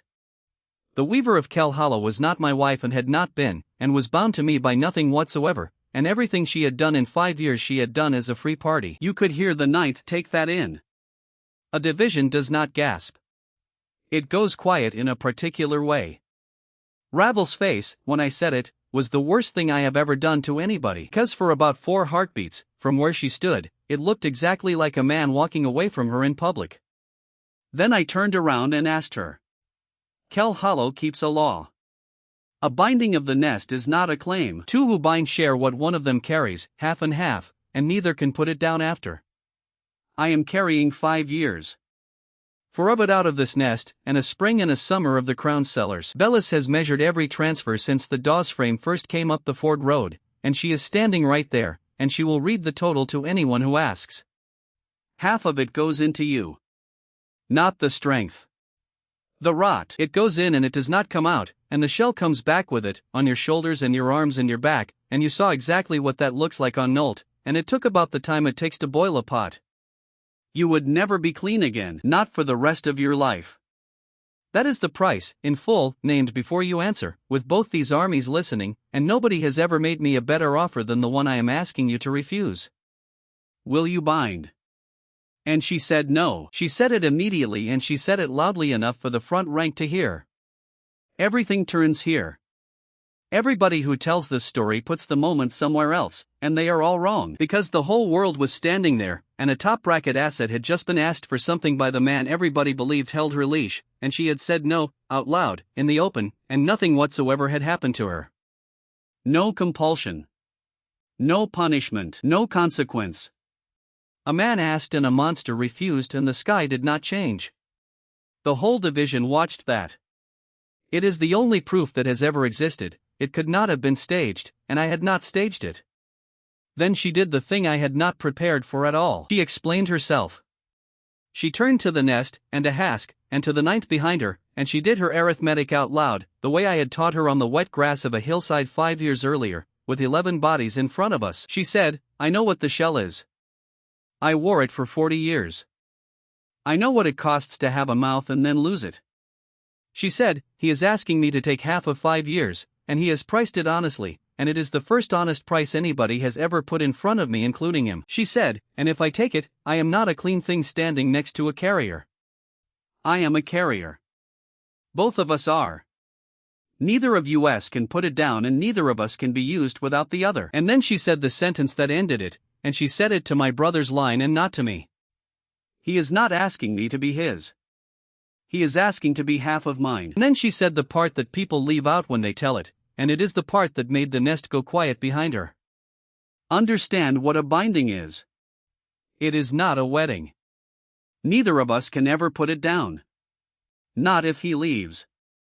Not if he hates me. Not if I am wrong about him, and I have been wrong about him. Whatever he is carrying, I carry. Wherever he goes, they have to weigh me first. I would not take him as a husband. A husband can be voided by a man in a room and answer with a pen, and I have seen it done. I will take this instead, because there is no pen in the world that undoes it. And she turned round and said, ask me again. I asked her again. She bound. Has convened it there, on the flat, in front of both armies, in the old speech, and it took less time than a market license. The division is not a ceremony. It is a thing that happens to two bodies while people watch. It came out of me the way it went in, and it was the first relief I had felt in 5 years, and I am not proud of how much I welcomed it, and then I watched it arrive in her. And my system said a thing it had not said since the first winter, flat and unhelpful as ever, while 4,000 men watched me hear it. Room for one more. Her arms first, and her shoulders, then her back, plate coming up through the skin in sheets, the green under it, the whole of it going dark from the neck down. And she was laughing. Nobody believes that part. Not from pain and not from fear. She stood in front of an Imperial division taking a shell back onto her own body on purpose, and she was laughing, because it was working, because it could not be undone, and because from that morning nobody living could take one of us anywhere without the other. She did not cry out once. She stood there with her hands open and let it happen in front of 4,000 men, and when it was finished she was standing in a third of a shell, and she was still the tallest thing on that field. A third of it, and not the whole, because a body can only wear its own kind. The rest of what I gave her went where it goes in me. Inside, cold, and invisible to everybody including her. And here is what the shell did not take back, and I looked, because I am her husband and I was allowed to. Her face. Her hands. Whatever it was I had no word for on the floor of that hollow was still standing there, wearing armor it had picked out itself. And she turned and looked at my brother's line. Nobody who was there has ever been able to describe the next part properly, and I was closest, and I cannot either. She did not attack. She did not shout. She did not do a single thing. She walked back 20 paces, unhurried, past the sallow stone that marks the old ford, to the line of her own people. She stopped there and stood and put her hands behind her back, and the whole nest sat down. That is all. On a field with an Imperial division in order of battle, the largest asset ever measured in the Empire looked at them and withdrew, and then sat down on the grass with the brood. It was not surrender. Anybody on that field knew it was not surrender. It was a decision, made in front of witnesses, by somebody who had just proved in public that she could refuse. My father had sent 4,000 men to be erased, and she had declined to erase them, and there is no order in the world for what an army does next. Ferric put his sword up first. I have that from Corey, from Osric, and from a standard bearer of the 6th called Tib, and Ferric himself has always denied it. Then the 3rd grounded arms, not on an order, and then the 6th did, and it went along that line the way water finds a level. Tarn gave the order to advance. He gave it 3 times, and between the 2nd and the 3rd, Hask walked out of our line and across the wet ground and stood in front of my brother's horse, in a shell, in the open, where every man in that division could see him. He did not touch him. He put it to him in our speech, badly, loudly, the way he does everything. You put pitch in the marrow gallery and closed the vents. That is where our young are kept. Say the number back to me. Tarn did not answer him. Tarn looked over his head at the line that was not moving. Say it. You will not get another morning where somebody makes you. And my brother turned his horse, because that is all he had left to do with it. And here is what happened, and it is the whole of my father's fall, and it took about 4 minutes and no document was involved. Nothing. Nobody refused him. Nobody shouted at him or broke ranks or made a speech. They simply stood there in perfect order and did not move, and looked at a monster sitting on the grass with a burned nurse and a brood, and did the sum they had all been quietly doing for 5 years. They had been told the border was held by a leash. They had watched the leash be publicly denied and then publicly proved not to exist. They had watched a thing that erased a fleet in open water sit down rather than touch them, and they were being told to advance into it by a man whose brother had just, in front of them, given away every claim he had and asked for something instead. The story did not hold. That is all. It was not that they judged him, it is that the sentence they had been marching on for 5 years stopped making sense while they were standing in it. Bellis wrote afterwards that no order was disobeyed on the flat that morning, and that is technically true, and it is the most damning line in the whole SS-Rate record. Arn rode off the field alone at about the 11th hour. Weil went with him. Nobody stopped either of them and nobody followed. The 9 days between the flat and the signing were the strangest of my life, and nobody has ever asked me about them, and they are the part one would put in a book if I were the sort of man who wrote one. 4,000 men do not evaporate. They were camped on the Sallow flat with nowhere to go and no orders that anybody was prepared to carry out. So they sat there. And so did we. And after about a day and a half the two lines began, very cautiously, to trade. It started with water, because our wells are better. Then it was bread, because Corey's mother had come back up from Ashen Sill on the second day and lit the oven out of what I can only assume was pure opportunism. The fourth day there was a market on the flat between a division and a nest, and Petra was standing in the middle of it charging both sides a pitch fee. Ferric came up to the ash gate on the fifth day, alone, with his sword left behind, and asked whether he could see the town. Nobody knew what to do with that. Petra walked him round it herself for 2 hours and answered every question and let him look at anything he wanted, including the assize, and at the end of it he stood in Trough Square for a while and did not say anything at all. On the 6th day Tib came back for his basket, which he had kept. Bellis spent all 9 days writing, with a junior off the Bellassize called Quillen holding the inkpot and asking questions she actually answered. He asked her, on the last morning, whether a joint entry could ever be unmade, and she let him work the answer out himself and then corrected his spelling. Not the treaty. The treaty was Myra's, in her bag, from Ansar, and had been for a season. Bellis was writing the assessment. Both of us, joint, the first entry of its kind in the history of the assessorate, and she had to invent the form as she went and she was completely happy. The piece was signed on the 9th day at Wender's Ford, on Petra's table under the Wender Stair, and the clerks in Ansar call it the Wender Settlement, which is the only time the town has ever been named for anything. My father got exactly what he had demanded 5 years earlier, to the letter. The border quiet. The nest holding it. No imperial cost. A treaty in force. Every single term was his own. Mira had carried them up from Ansar in her bag, unopened, the whole time, and by the time the ink was dry there was not one thing on that border that required him. The nest fed itself under a treaty with Ilman. The town held a charter it could enforce with a magistrate he could not remove. The pair of hands belonged to two people who could only work together and were not his. He was not overthrown. He was not tried and nobody read anything out to him. He was simply, from that morning, an emperor with a peaceful frontier that did not need an emperor, and he ruled for another 6 years and by the end of it his generals took his orders the way you take weather. He never came to the border. Not once. I have wondered what he would have made of the market. Bellis came to collect 11 days after the signing, and she came with a bill. Everybody had gone home by then. The 9th was back in Sill under Ferric, who had been given the division in a letter that did not mention the Sallow flat at all. The nest was in the hollow. The town had about 9 families in it and a magistrate and a lot of empty roofs. And a woman on a mule came up the Ford Road with the Dawes frame and a sheaf of forms and made us sit at Petra's table like everybody else. The assessorate is required to name a carrier for the Crown's own corrupted. That requirement did not go away because a treaty was signed. Somebody has to be entered in that column, or the peace lapses at the next audit. She put it to us flatly, and she put it to both of us, because she had been on the flat and had written down what happened there. I started to answer. Ravel put her hand on the table, which is how she interrupts, and I stopped, because the honest answer was not mine anymore. Neither of us can do it alone. That is not a position we took. It is the physical fact of the thing, and we had found it out the week before on a dying ox at Ketter's Bridge, badly, with Seka holding a lamp. The load is one load now, sitting in 2 bodies, and it moves the way water moves in 2 connected vessels. I cannot take a thing off a creature unless she is carrying with me. She cannot either. The cleaning has one pair of hands the way it always did. There are just 2 people inside them now. Bellis wrote that down and then sat back and let the 2 of us work out what she had already worked out on the road. The Crown cannot issue us. It cannot post me to a garrison and keep her on a border, and it cannot take her into an inventory and leave me at Winder's Ford, because either way what it owns is half a tool.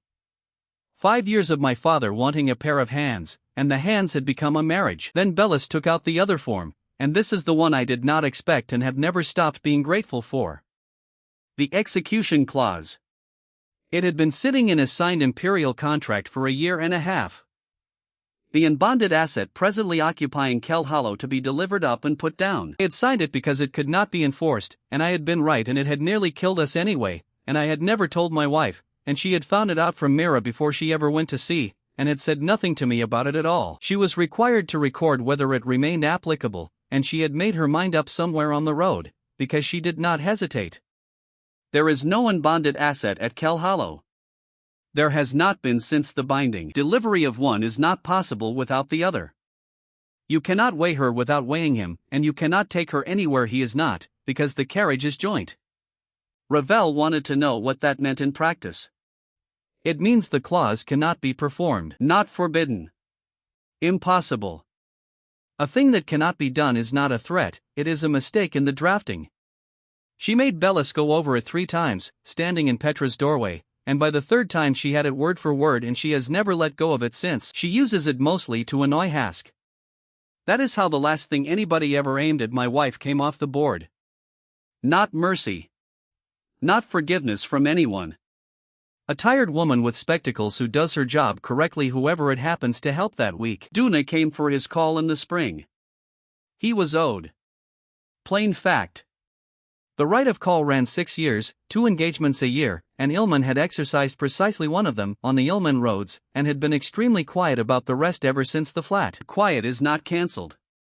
The Ilman Council does not throw away paper, and Duna came up the Ford Road in a good coat to say so, and he was miserable about it, and he did it anyway. He put it to her at the vault mouth in the old place, and he did not hide it in the 4th clause, because he never has.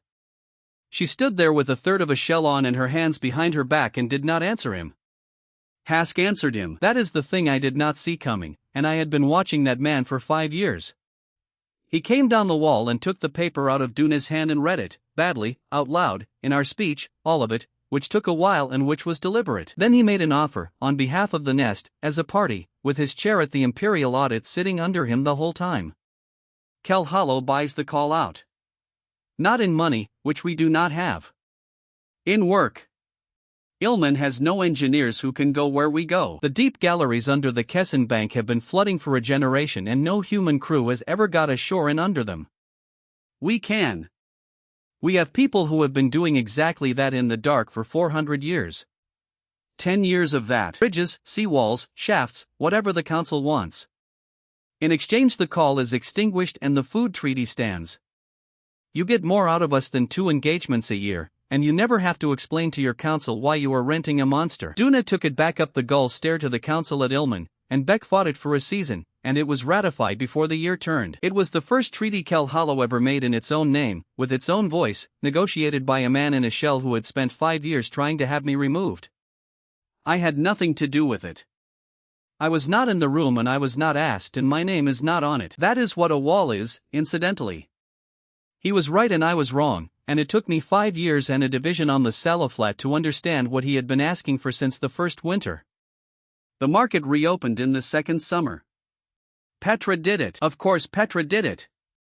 She sent word down to Tovey and Ashensill and Caldwell and to every family that had gone out in the bad autumn, and what she sent was 4 lines long and did not apologize for anything. The town stands. The magistrate is the same. Come or do not. Marn came back in the spring with his crew, and Toff came with him and stayed and married Nance inside the year, and Marn's youngest, Tam, who is 10 now and still afraid of nothing and has appointed himself to Nult. Corey's mother put her prices up that spring, which everybody agreed was fair and nobody enjoyed. I stopped keeping the book on the day the market opened. Not burned and not hidden. I ruled it off, signed the last line, and gave it to Alice Fenn, because she had learned her letters off a page I nailed up in the worst week of my life and had never once mentioned it to me until Seka did. She keeps it in the dye sheds on a shelf above the vats, where the steam gets at it. Anybody who wants it can have it down. What I did that morning was much smaller than any of that. I went out before it was light with a bucket and a brush and I scrubbed the trough. All of it, inside and out. The corner where Home went in, and the stone where I sat with a dead man's satchel on my knees. Nobody helped and nobody watched, which was the entire point, and it took until the sun came over the window stair. Then Corey's mother lit the oven and the smell went across the square, and that was that. Grail brought the first barrel up at about the 9th hour and put it on a trestle by the window stair and started selling before anybody had asked her to, with her daughter Nance taking the money and shortchanging nobody, which surprised several people. Toft came in with a cart of nothing in particular and sold all of it. Janet set out on the north side with cloth and her daughter under the table with a wooden horse, and Mine's crew put up 2 stalls that nobody had ordered and Petra fined him for it and he paid, cheerfully, in timber. Bart had been making barrels all winter for a town that was not there.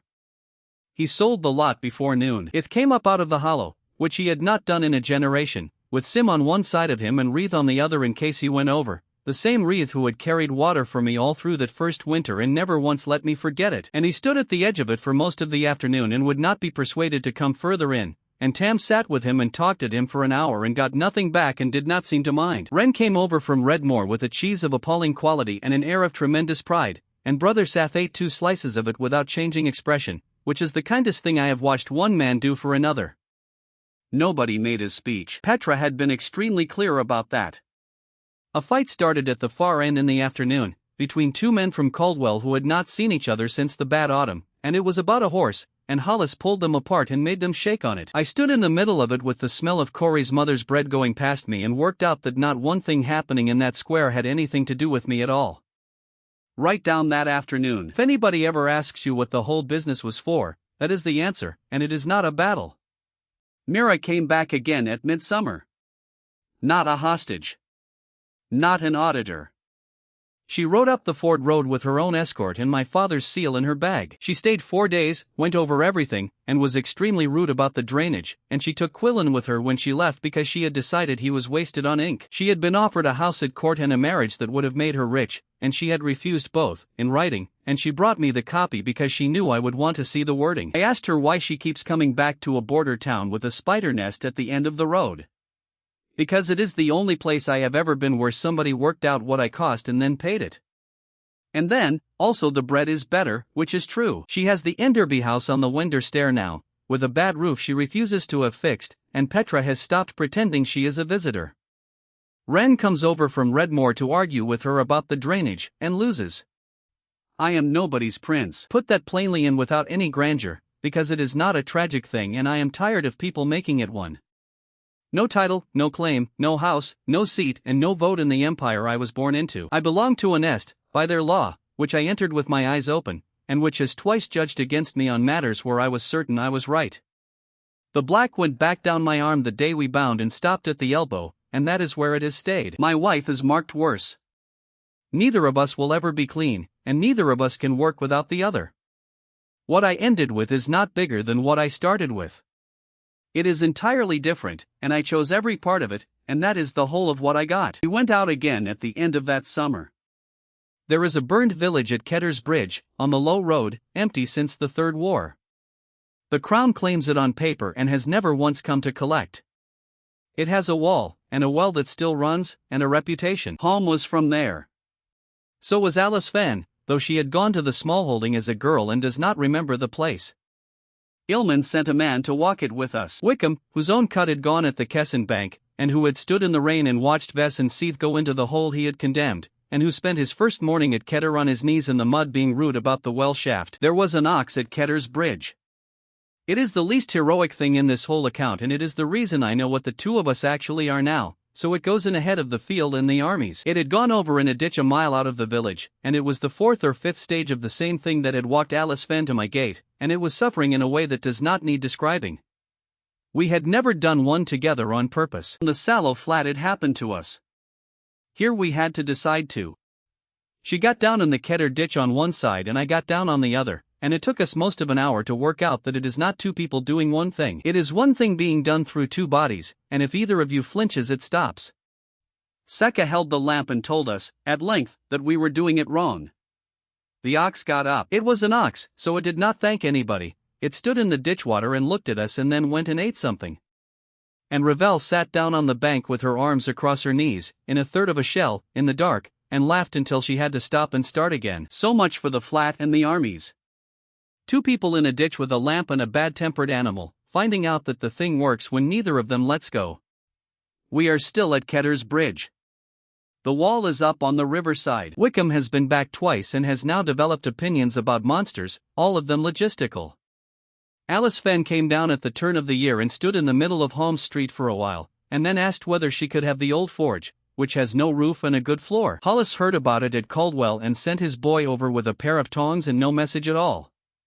Vess is here, and Seeth, who has taken over the deep galleries and hates it, and Ith, who came over the hollowback to die somewhere with a roof and has entirely failed to. Wickham and a Tovey man called Padge have us digging a second well on the high side, against the day the river gets into the first one, which he says is coming and which nobody argues about because he has been right about everything so far.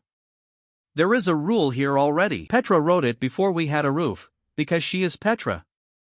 Anybody may hold any work. Anybody may carry any tool. The magistrate may refuse a cleaning.